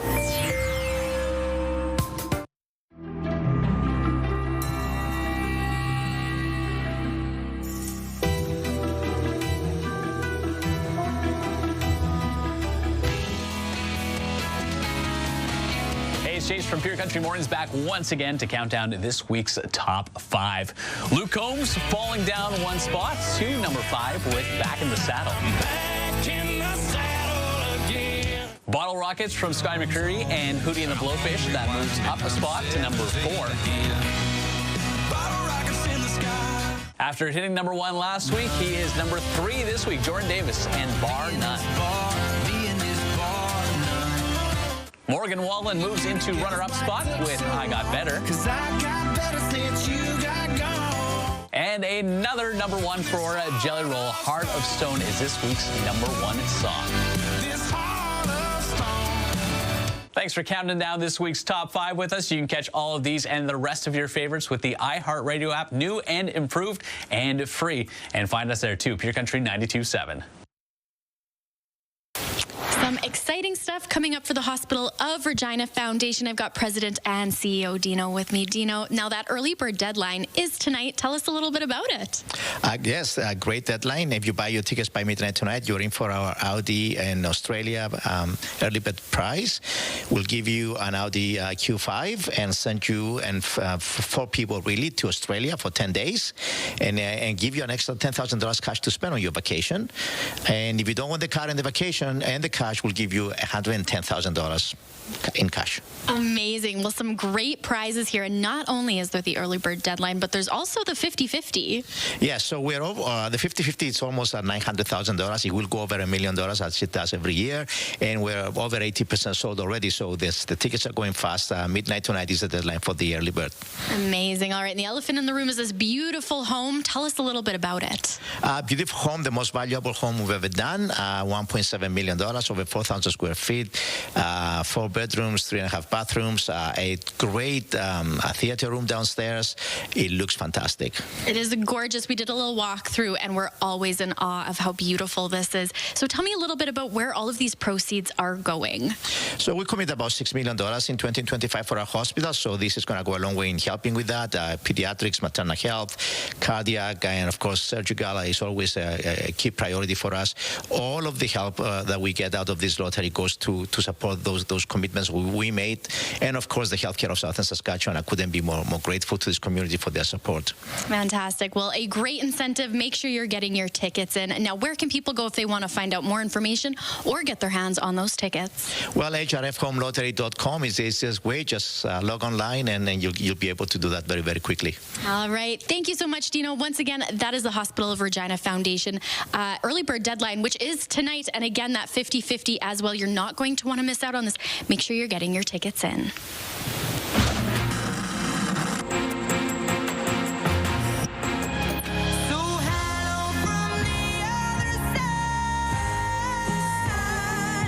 Ago this week, Adele released her smash hit song, Hello.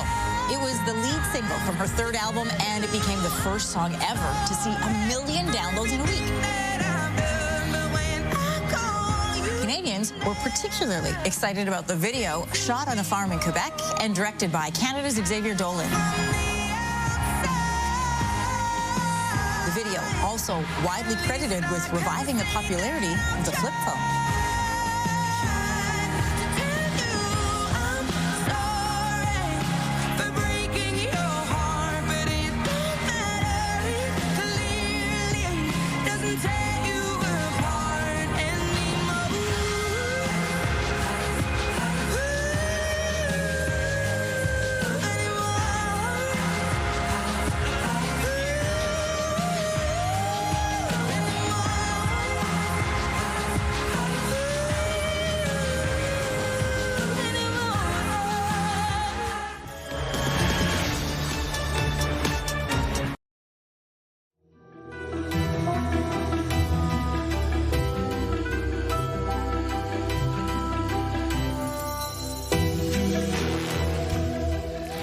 Let's go back out once again and track down Blair Farthing, checking out some professional bull riding. Blair. Yeah, that's right, Jeremy. Back here at SaskTel Center once again with former PBR Canada champion Nick Tetz. Again, big thanks for joining us bright and early. I know you got a big weekend coming up. Yeah, absolutely. Yeah, thanks for having us. So this time we're going to do a little guide to the gear. What do we have behind us? Yeah, so we got basically all of the gear that we would use to get on. So I think for me, most important, I have my helmet. It's specifically designed for bull riding. I don't get off great, and I kind of get my rope really, really sticky, so this comes in handy. And then, yeah, we'll just kind of go down. Another, probably the most important thing and the most personable is our rope. And it's pretty simple. We got a loop on there. We can adjust the rope size. You got a bell so that as soon as the rope comes out of your hand, the rope will fall off the bull, and you just go through and you just take your wrap, you heat this stuff up, that's our rosin, and you take your wrap like that, hang on as tight as you can, and hopefully you can stay on. There you go, the city boys learning a lot. We got about a minute left, Nick. What else do you want to show us? Yeah, so then we got our protective vest here, and that's just in case we get stepped on. It's kind of supposed to disperse all the weight. Got our shafts, they're more just for show, but guys can really get to personalizing them. I just got 4-leaf clovers and gold because going after gold buckles. And then we have our spurs here, and I mean, you can feel them, they're not very sharp. Right. They get checked every bull riding. They can't have any frays or anything like that. And then we have our riding boots that you throw your spurs on so you're not wrecking your good boots. All right, good stuff. Of course, the big event coming up today and tomorrow here at SaskTel Center. Nick, best of luck. Really appreciate you joining us, and hope you bring home the big prize this weekend. Yeah, absolutely. Thank you guys for having me. All right, Blair. Awesome. Thank you. Thank you very much. PBR is always an exciting time. We'll check in with you again in a little while.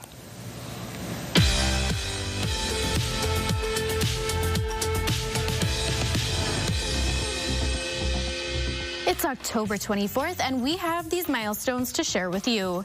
Happy 11th birthday to Willow. Your mom, Brant, and your brothers hope you have an amazing day. Some birthday wishes also going out to Kylie. Your family loves you so much, and they are so proud of you. Happy 9th birthday to Evan. This is coming from your family and all of your friends who hope you have so much fun today. Happy 26th anniversary to Tanya and Martin. Enjoy many more happy years together.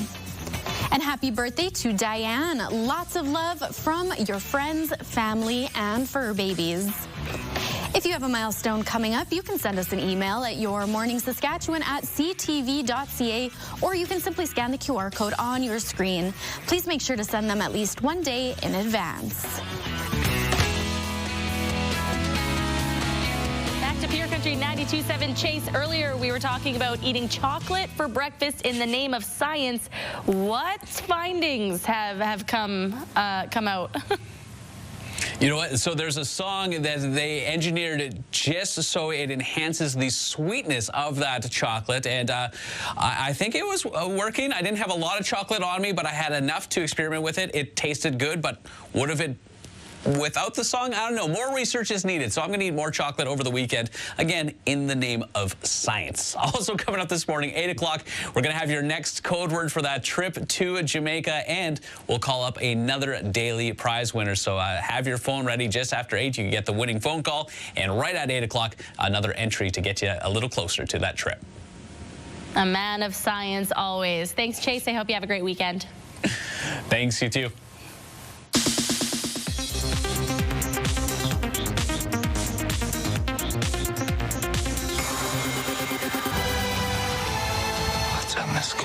We're just over a month away from starting to binge the final season of Stranger Things.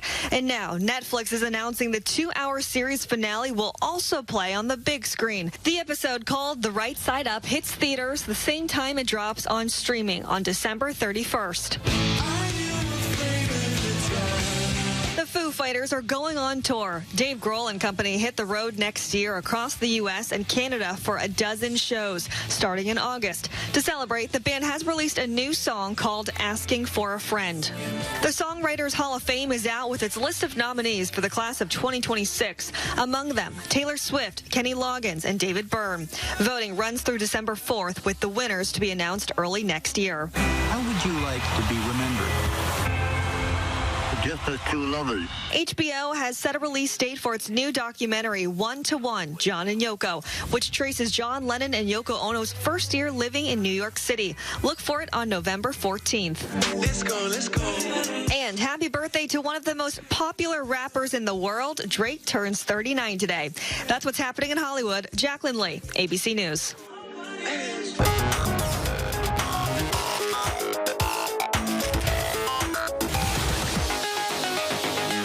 Time for our sidebar. Jeremy, lead us off. All right, we're talking about age this morning, and it is just a number, and apparently that number that's what makes you young or old. So if you are 21 years old, that is young. If you are 22, 23, 24, 25, 26, that is young. If you're 27, 28, 29, that's old. If you're 30, that's old. 31 is old. 32. Okay, so he breaks down, this guy's name's Ben, and according to him, 21 to 26-year-olds are young, but 27 to 32 are old. But then 40 is young, so is 50, and he goes right up to age 75, grouping each year as either young or old. I'm not sure. I want to see his math. I want to see his work. He needs to show his work. Yeah. So are you considered young or old in this, Jeremy? Because I'm considered old by his definition. I don't know. I'm 46. What does he say? I can't keep track. I think he says 40s to 50s are young, he said. Yeah, I feel good. I feel young, so let's go with I'm between the two of you in age, but apparently you both are young and I am old. Yeah. So, logic who? We don't know. Where is it? Yeah. All right, here's another one for you. Not sure if this next move is a talent, but it sure is surprising.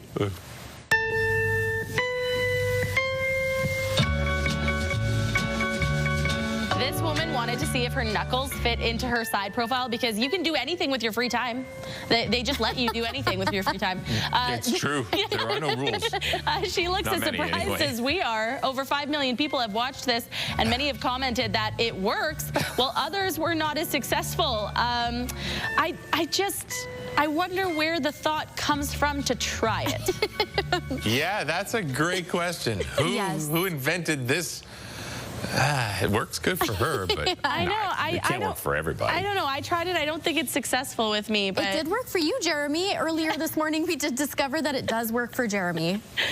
All right. So as we just learned, you can do anything with your free time, but we hope you choose to come back in about 2 minutes' time because we have more news and weather for you.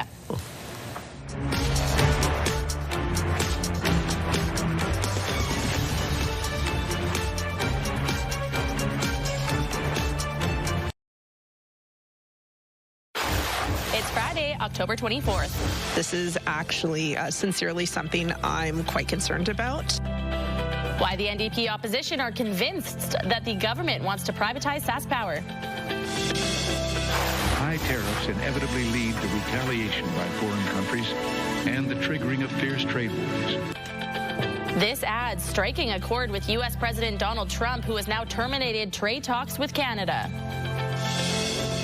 The boys can just relax and enjoy it because it's a special moment that, it may never happen again. And the Jays have an opportunity of a lifetime to bring the World Series title back to Canada, and it all starts tonight in Game 1. Stay with us, Saskatchewan. Your morning starts right now.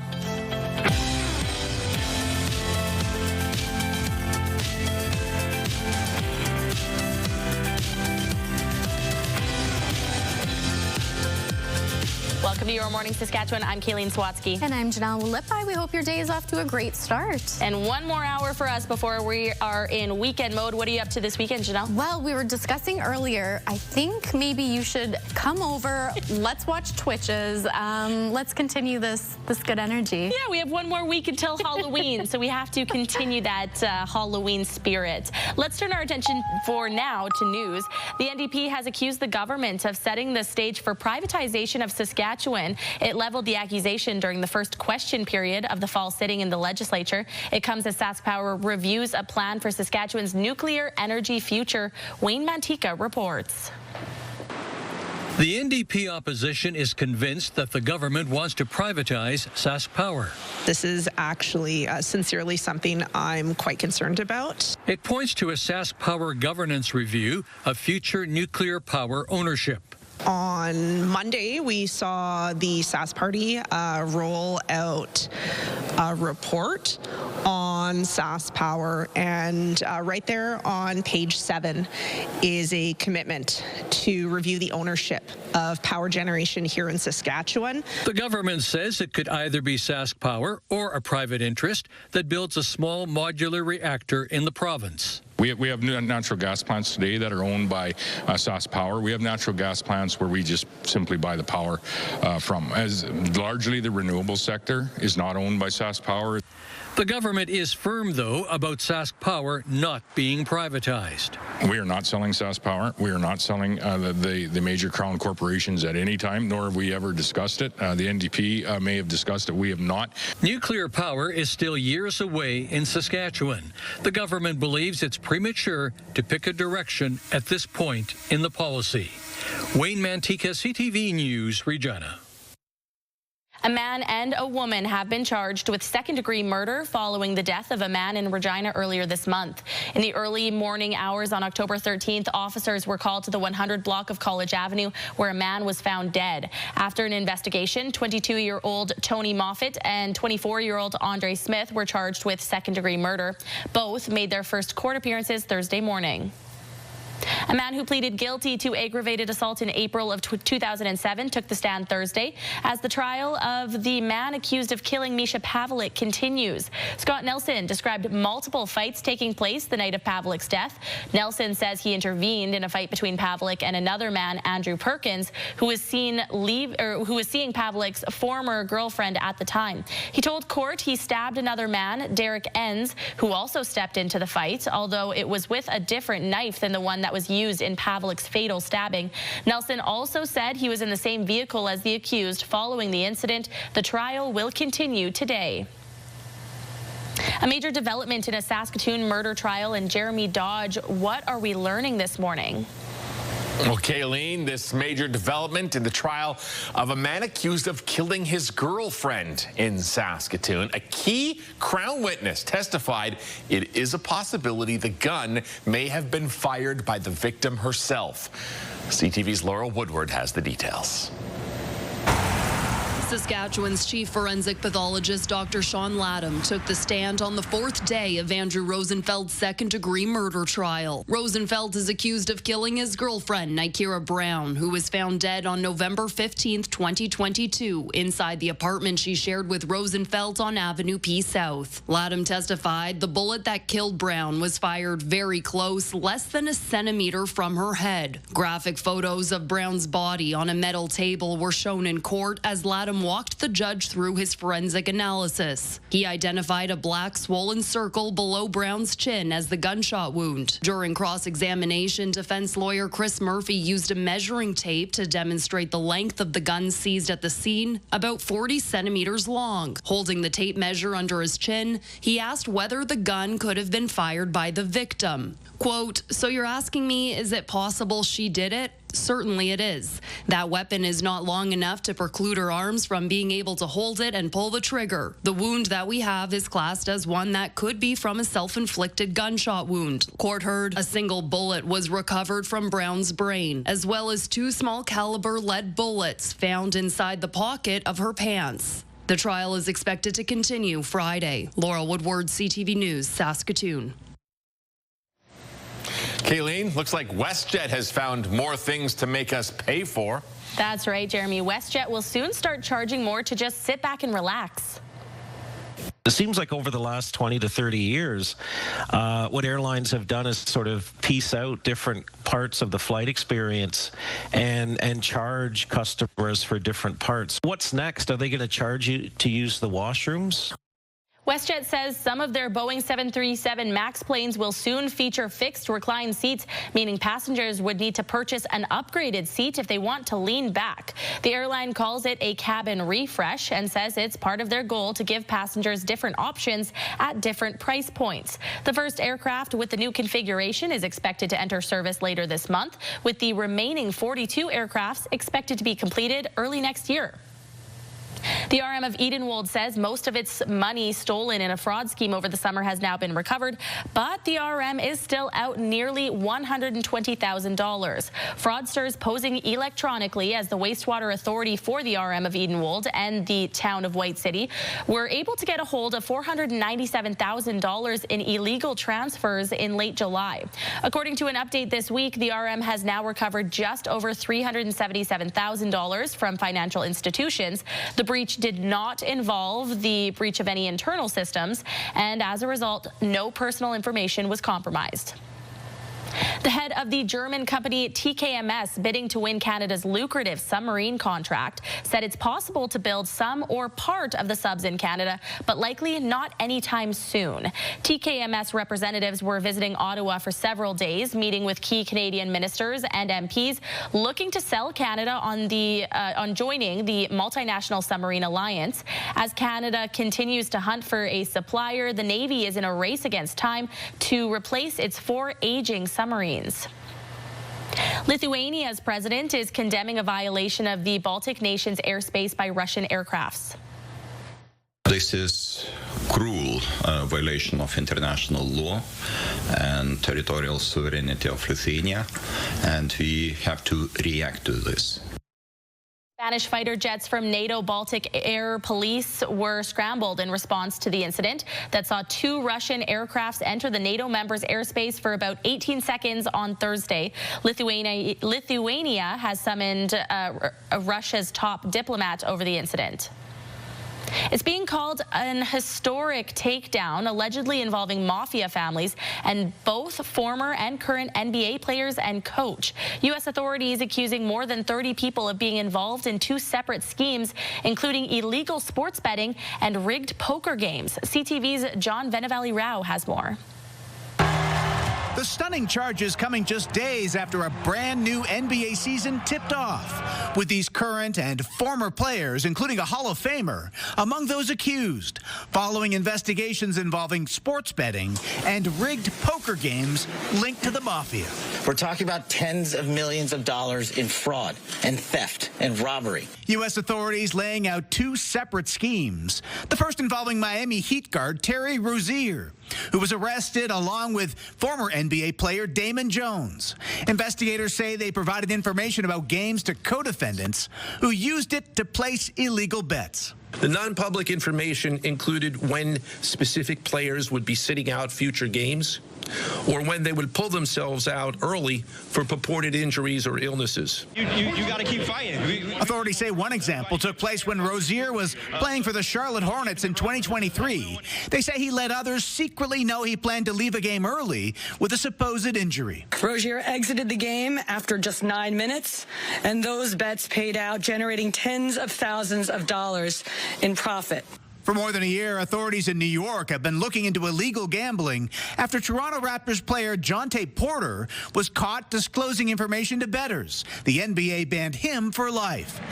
Authorities say the second indictment involves Jones and the head coach of the Portland Trailblazers, Chauncey Billups, who allegedly took part in illegal poker games rigged by the mafia using high-tech cheating devices, including X-ray tables that could read cards. Victims were attracted to play alongside well-known professional athletes and coaches like Chauncey Billups, only to be unknowingly deceived through rigged shuffling machines. The NBA says Billups and Rozier are being put on immediate leave and that it'll continue to cooperate with authorities.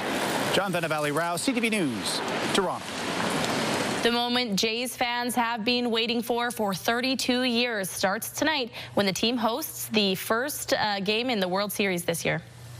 To me, it's like the job is not finished. We try to win it all, and we're trying to win this series. Media from around the world have arrived as the countdown is on for tonight's Game 1 against the Los Angeles Dodgers. Jays rookie Trey Savage suiting up as the starter for Game 1, while questions remain around whether or not Bo Bichette will suit up for the Jays, who's been sidelined with a knee injury. Blake Snell will start for the Dodgers tonight, while all eyes, of course, will be on All-Star Shohei Ohtani at the plate. First pitch goes at 6 o'clock tonight. All right, I have to take us back a little bit, Janelle, to earlier on when we were talking about our weekend plans to watch Twitches. Everyone up at the control room says, what's that? You want to explain? Twitches is a movie that both Kayleen and I grew up on. Two twin witches, of course, hence Twitches. Very good movie, early 2000s. It's family-friendly, Halloween fun. Why wouldn't you watch it with your kids and grandkids this weekend? Give it a shot. If you've got no weekend plans, definitely give that a go. Kayleen and I highly recommend. All right. Thanks, Janelle. What's going on in the Weather Center? Well, as you can see behind me here on our Morning View, which is brought to you by recyclemyelectronics.ca, where you can find a drop-off location near you. We are at -2 here in Regina, but that sun is up. It's looking beautiful outside. Not too much for cloud cover, which is what we'll see continuing on throughout today. Now let's take a look over at Saskatoon. A little bit cloudier, but still gorgeous out there, -1. That temperature is going to rise quite significantly today and tomorrow, so we've got a really nice weekend ahead of us.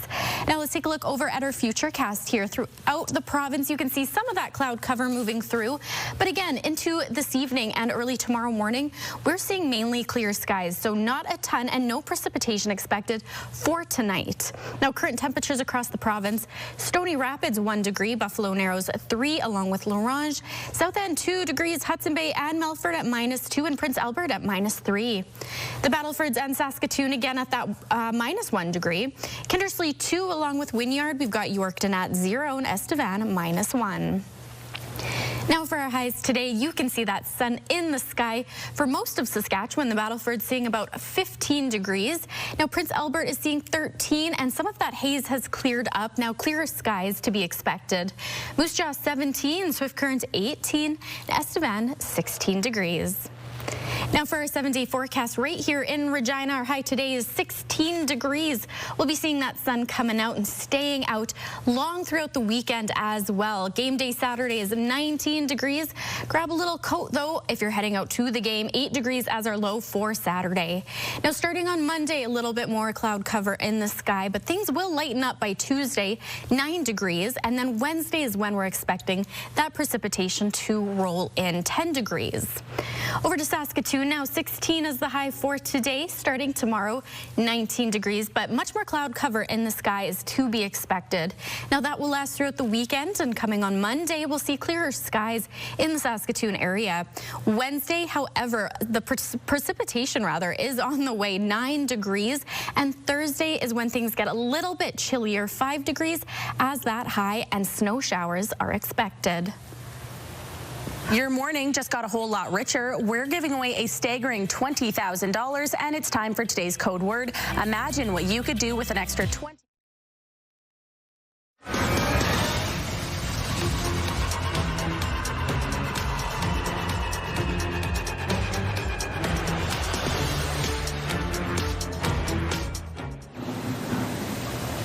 The 11-meter-tall statue of Ramses II is now welcoming visitors to the brand new Grand Egyptian Museum. This is a 3,200-year-old statue. It stood for many years in Cairo's Ramses Square, but was moved in 2006 because pollution and vibrations from traffic were damaging it. It was decided back then that it would stand in the museum, but the museum is still under construction. The Grand Egyptian Museum officially opens on November 1st. What a sight this is going to be. I was going to say that I hope they have better security than the Louvre currently has, but then also at the same time, how would you plan a heist to take this? It's massive. Yeah, that would require some special skills. Yeah. All right, I think that one is safe and secure, thankfully. Let's talk about our question of the day. It's Friday. We're all in a good mood over here. So we're asking you, what's your all-time favorite going home on a Friday song? What really sets the mood for the weekend? Janelle, what's up on the big board? All right, well, we got some really good answers in and some great suggestions. Don't Stop Believing, blasting it on high volume, of course. We've also got Walking on Sunshine and I'm So Paid by Akon. Happy payday, everyone. Happy payday. We've also got here Happy by Pharrell Williams. Ooh, that's a good one. Or the Cup song. Do you remember that? Did you ever do Do I remember that? We're going to do that in a commercial break, Janelle. Do I remember that? Yes. Okay, well, we're going to... Why wait for commercial? Oh, okay. Well, here's a mug. Get at it, Kayleen. Keep going. Give her a shot. All righty. We've got Carol here who says, cold beer calling my name. And, of course, Julius here who says, is it Friday yet? So some really great song suggestions here. Make sure you're turning up that volume to a safe level while you're driving home today. It is a happy Friday. Kayleen, would you like to take us for a little spin here? Break. Here we go. Ba-ba-ba-da-da-da-da-da. Da, da, da, da, da. There we go. You're welcome, everybody.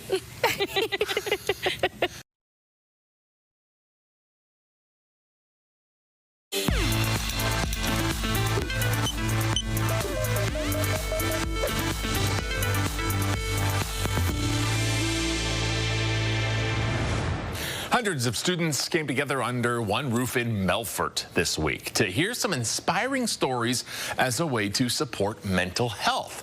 Jasmine Peltier was there.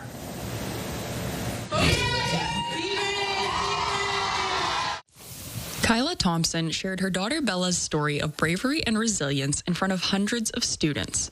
Just 11 months after receiving her life-saving bowel transplant, the surgery that finally gave her freedom from the pain of her failing bowels, I lost my daughter. Now I've had to learn to be braver than I've ever been before. Brave enough to keep going, brave enough to keep sharing her story. Thompson gave the presentation at the annual Youth Matter Canada Mental Health Symposium in Melfort, hoping Bella's story could help youth who are struggling.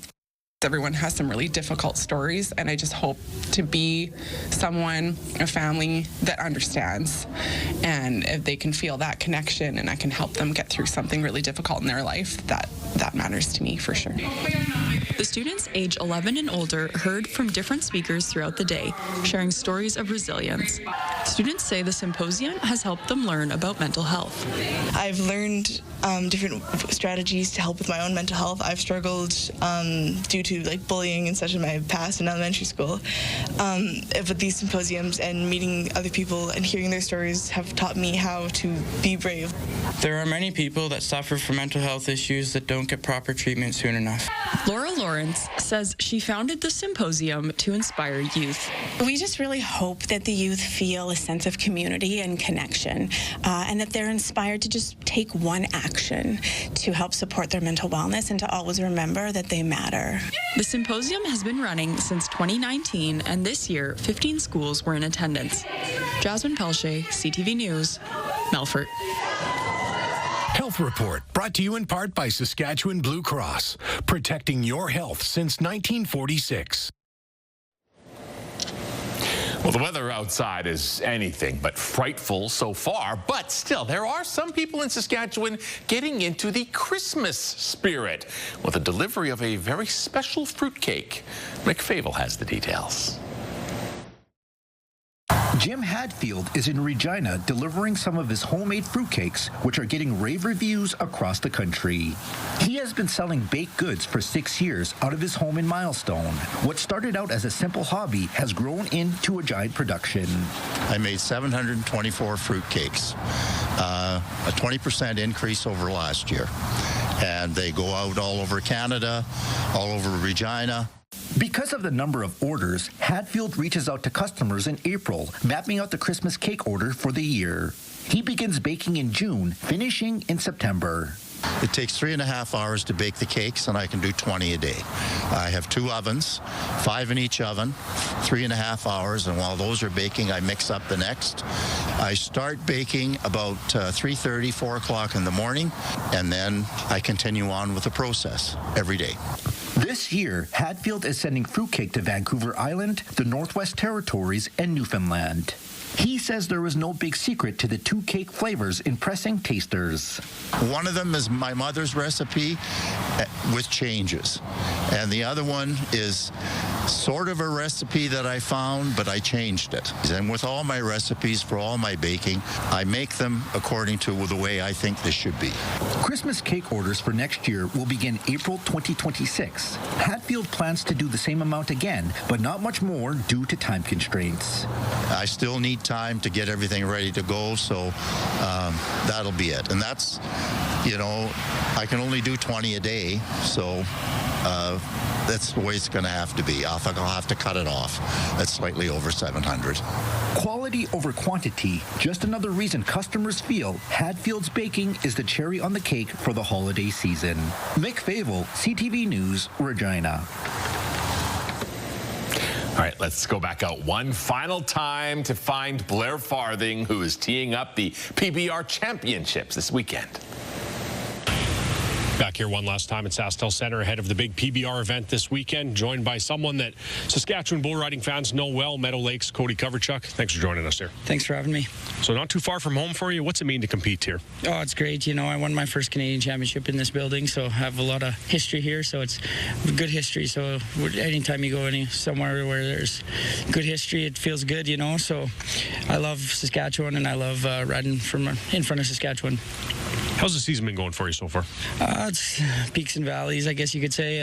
I'm actually coming back off an injury. I broke my back in July, so I've been on a few bulls now, and things are starting to roll, so I feel good. Good to hear. What do you have to do to hopefully win it all this weekend?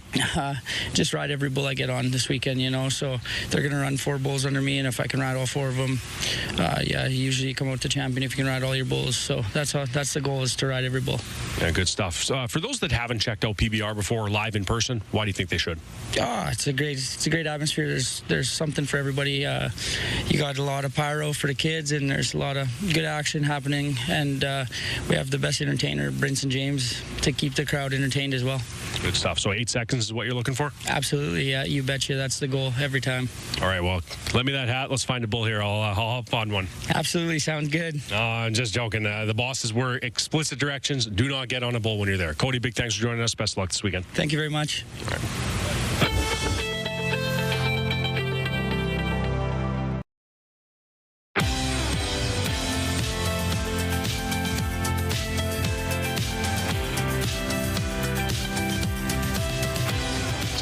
8:30 on your Friday morning, and here's what's making news. Trade talks between Canada and the U.S. have come to an abrupt halt overnight, with U.S. President Donald Trump taking issue over this anti-tariff ad. Is rejecting protectionist legislation and promoting fair and free competition. America's jobs and growth are at stake. The government of Ontario is behind that ad, using the voice of former U.S. President Ronald Reagan, who supported free trade. Trump's response, he posted to social media, writing, "Based on their egregious behavior, all trade negotiations with Canada are hereby terminated." Ontario Premier Doug Ford has previously defended the ad, calling it factual, hoping to blast the message to Americans, particularly in Republican districts. The Ronald Reagan Foundation has also weighed in, saying the ad misrepresents a radio ad on free and fair trade from 1987, and that the government of Ontario did not seek nor receive permission to use and edit the remarks. The federal Liberals are making it harder to get bail for a broader range of crimes. This is a package of sweeping reforms that includes more than 80 targeted measures that will make bail laws stricter and sentencing tougher. Now, these stricter rules cover offenses including vehicle theft, organized crime, extortion, retail theft, and break and enters. The bill also introduces a new set of aggravating factors leading to stiffer penalties against violent and repeat offenders, as well as those who target first responders and crimes against public infrastructure. Victims' rights advocates, police unions, and some provinces have been demanding these types of changes, noting a rise in violent and high-profile crimes. But the Canadian Civil Liberties Association worries innocent people will be held in custody as a result. Data from the Saskatoon Fire Department shows encampments have been reported in every neighborhood in the city this year. CTV's Stacey Hine has the details on the city's response. The Saskatoon Fire Department says crews recently cleared encampments across the city, including one near Avenue M South and 20th Street. But 2 days later, tents were back in the same spot. Shanna Hansen passes the area every day and believes people should be allowed to stay. It feels more safer when they're all together. But Fire Marshal Ryan Bradley says the encampments pose serious health and safety risks. We know that encampments do generate a common place for illicit activity, anywhere from human trafficking to drugs to violence. Data from the fire department shows encampments have been reported in every neighborhood in Saskatoon this year. They are dealt with on a case-by-case basis, and really they're complaint-driven. We're not always going to know about them unless people tell us. We know that they are generally considered to be unsafe. So far this year, more than 1,200 encampments have been reported. More than 350 have been cleared, up from just over 200 last year. Overall, I think what we need to do is look to finding some solutions. The city is working hard with the provincial government to make sure that there are places for people to go, whether it's shelters, whether it's warming locations. An acquisition of this property on Avenue C South for a new winter warming location is on City Council's agenda Wednesday. Stacey Hine, CTV News, Saskatoon. A 37-year-old man is again facing charges in connection to a dramatic crash on the University Bridge that tied up traffic last week. On October 16th, during the morning rush hour, a black car slammed into oncoming traffic, creating major delays on the bridge. The driver was arrested but later released to hospital without facing charges under the Mental Health Services Act.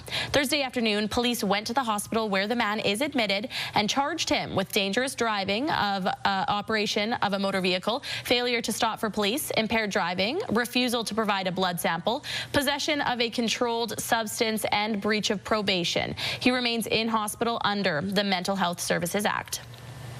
Thousands of teachers rallied outside of the Alberta legislature yesterday after Premier Danielle Smith announced that back-to-work legislation may be coming on Monday. Forcing us back to work, and it's just kind of like, what has this all been for then, right? Teachers and supporters came to the rally dressed in red, calling on the Alberta government to return to the bargaining table as the third week of province-wide strikes comes to a close. The province and the Alberta Teachers Association has been stuck on a series of issues in past negotiations, including class sizes and wages. There is growing speculation that U.S. President Donald Trump could try to topple Venezuelan President Nicolas Maduro. Ongoing tensions between the two countries ramped up a notch after the U.S. military flew a pair of supersonic heavy bombers up the coast of Venezuela yesterday.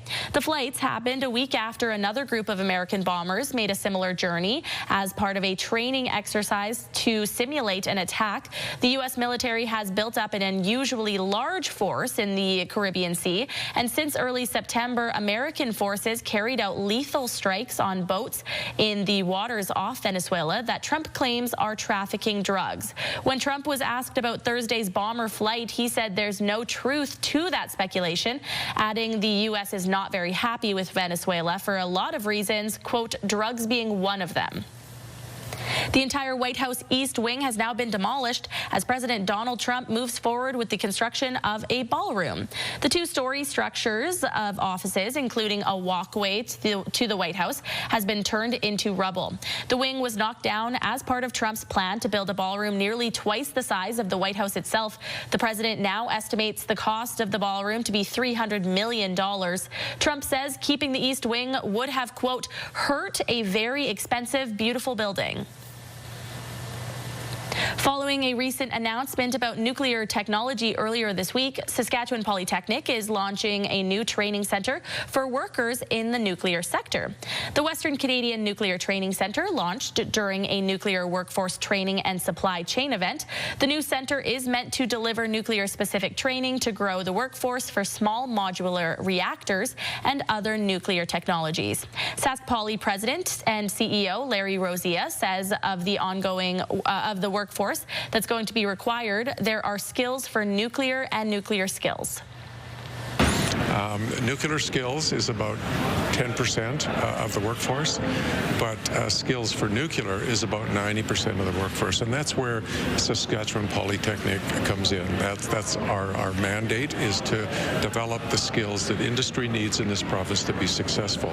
So when you look at nuclear, civil engineering technology, welders, electricians, instrumentation people, power engineering people, those are the skills that we teach now. Rosia says one course is being offered in December, and there's already a wait list for the second offering.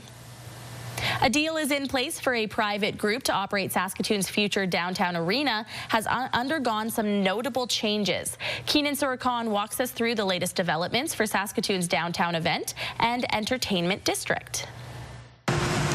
The operator of Saskatoon's eventual downtown arena and convention center is finally here. More than a year after bringing a deal to council, city staff have a reworked agreement with Oakview Group. The negotiation team didn't feel at any point that this was a bad deal for the city. Last August, Oakview Group, or OVG, which runs hundreds of venues across the continent, was the chosen manager. But representatives never made it to Saskatoon, and the deal was eventually put on pause, with tariffs and economic struggles changing the terms. OVG is putting up $15 million up front, down from its $20 million commitment last year. The entire incentive structure is also changing, with OVG covering any losses if the buildings have some underperforming years. The question before council will be, are we ready to take that step? Last year's deal saw OVG getting a 10% cut of profits, rising up to 40% if annual profits were above $4 million. The new deal sees the city getting plenty more of the overall cut,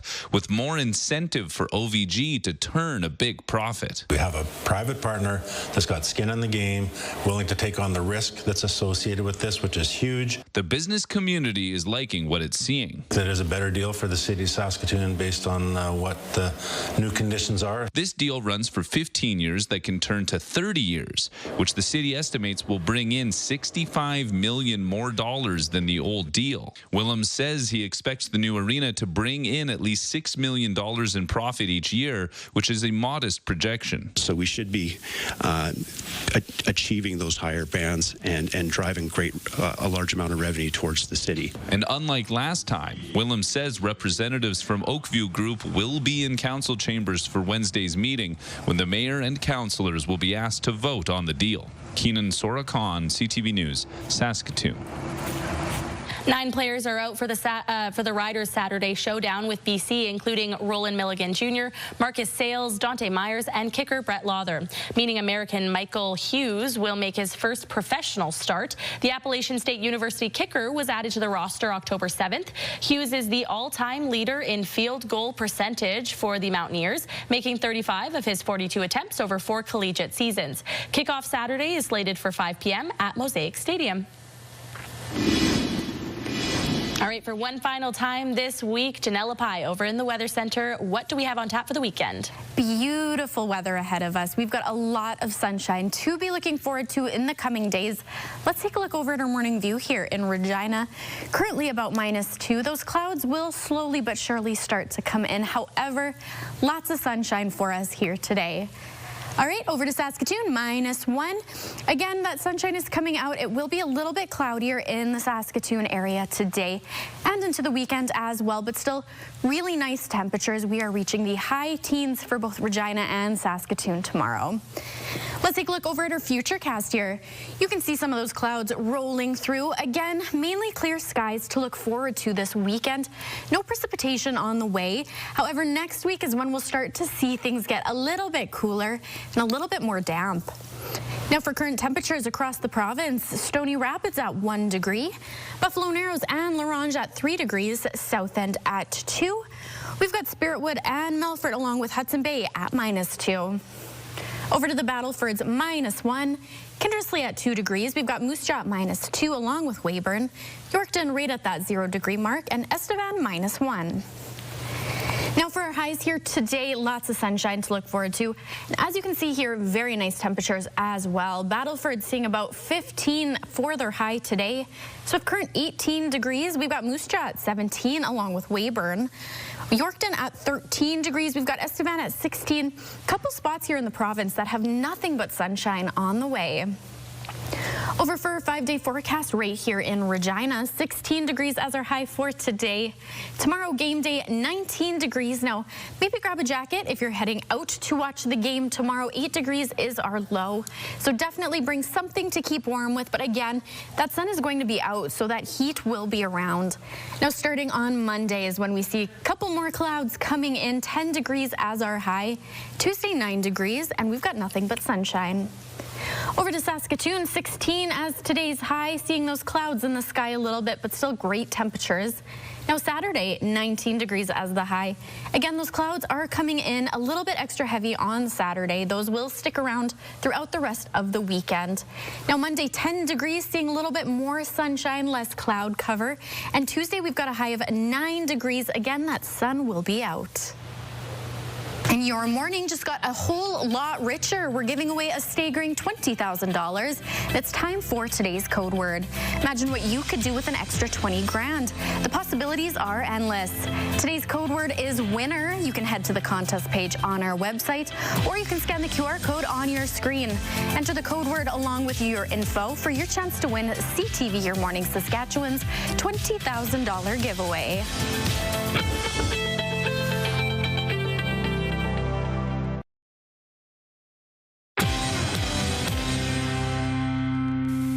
Canola exports from Canada total into the billions of dollars annually. So when tariffs come, it spells trouble. Today, we're joined by Tracy Broughton, Executive Director of Sask Oilseeds. Tracy, in September, you spoke with the Prime Minister, among others, to discuss this tariff trouble. How did it go? It went really well.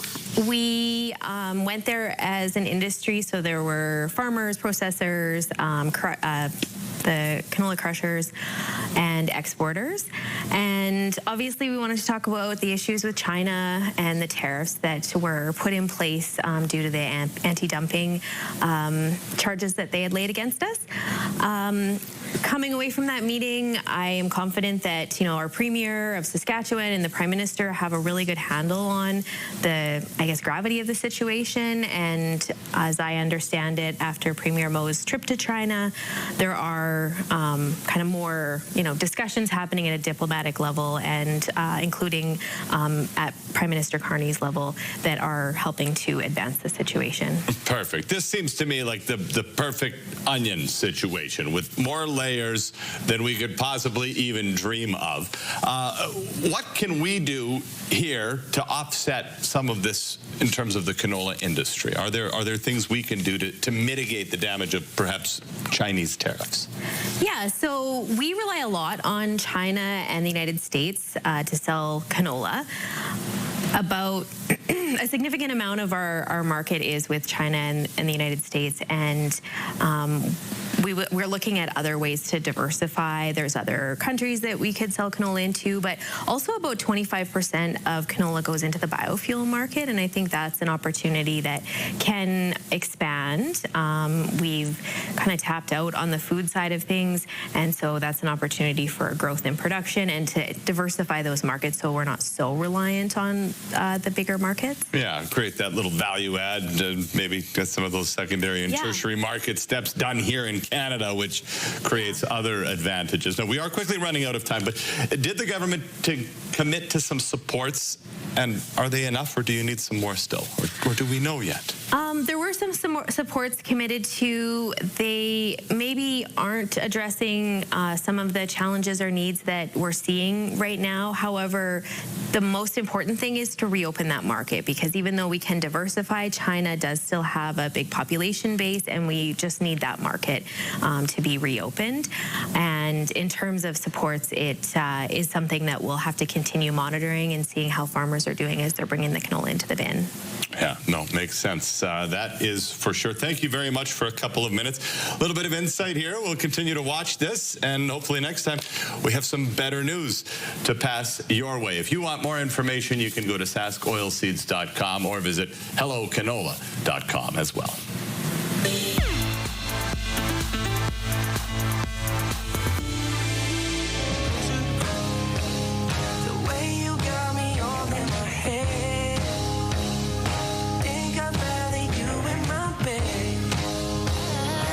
But I keep coming back like a revolving door. Said I want you less, but I just want you more. So I keep coming back. Why you always come running on me?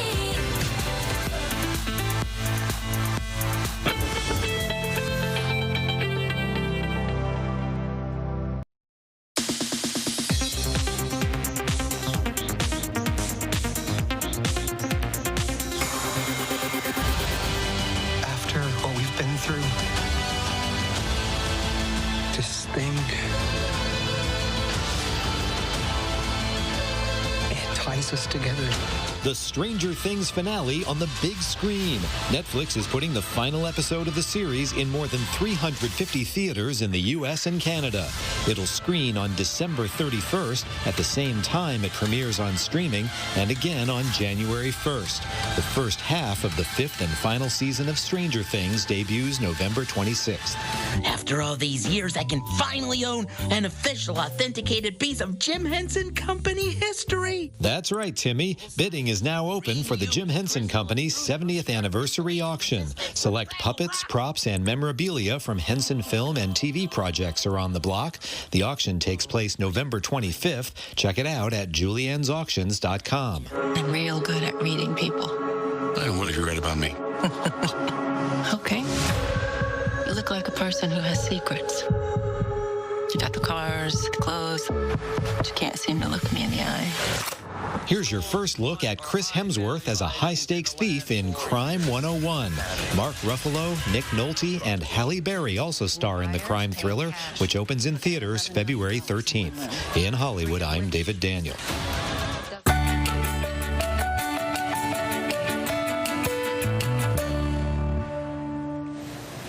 For more than 2 decades, a woman in Victoria has gone on a daily quest, not for fame or fortune, but for feathers. Her routine has turned into a celebration of beauty, nature, and a very special bird. Adam Sawatsky, again, no relation, has the story for us. Rebecca is on a quest of sorts that began more than 20 years ago and continues almost every day. There's always something there. It's never the same day twice. A search for beauty beyond the flowers in the spring and leaves in the fall for Rebecca's favorite find of all. The feathers. The feathers? Yes, the feathers. Specifically, peacock feathers. Because, Rebecca says, before proving it with pictures, whether the moms are caring for their chicks in the spring or the dads are displaying their plumage in the winter, there's always feathers to be found. And I just can't resist them. Yeah? Yeah, they're so pretty. And there are a lot to choose from here, because a few moments before Rebecca arrived, there was a proliferation of peacocks. I call them a perusal of peacocks. Because there are just so many peacocks to peruse, so many colors to consider, so many behaviors to observe. They groom each other, so that's nice. Even after they disagree, Rebecca says, the peacocks are nice. They hang out with each other afterwards, so they don't carry a grudge. But they do discard a lot of feathers, which is even better than nice. Yeah, I've got a whole collection of them. Yeah, you can never get too many. Well, Rebecca will use the feathers to create all sorts of crafts back home. It's a pretty one here.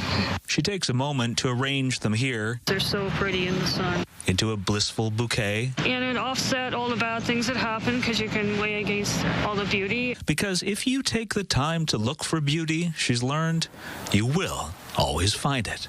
Adam Sawatsky, CTV News, Victoria.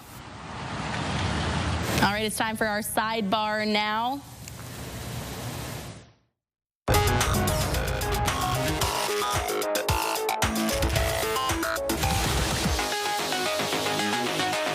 Canadian Michael Bublé is expressing some conflicted feelings heading into Game 1 of the World Series.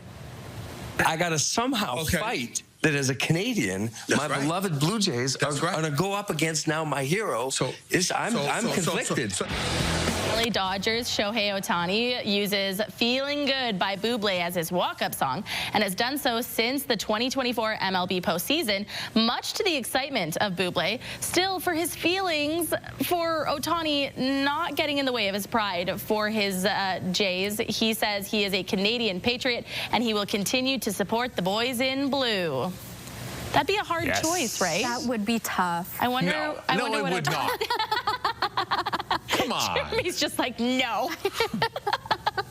I wonder how Ohtani feels about that he uses Bublé for his walk-up song, and Michael Bublé's like, gotta cheer for the other team, man. Sorry.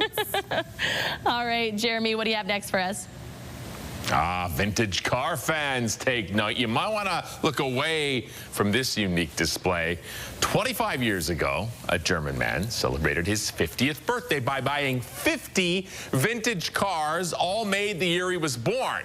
After removing the oil and other pollutants, he placed them in a private forest near his home to create a classic car graveyard. And there are some real classics here, worth millions of dollars if they were restored, but instead he just wants his car to wait and age with him.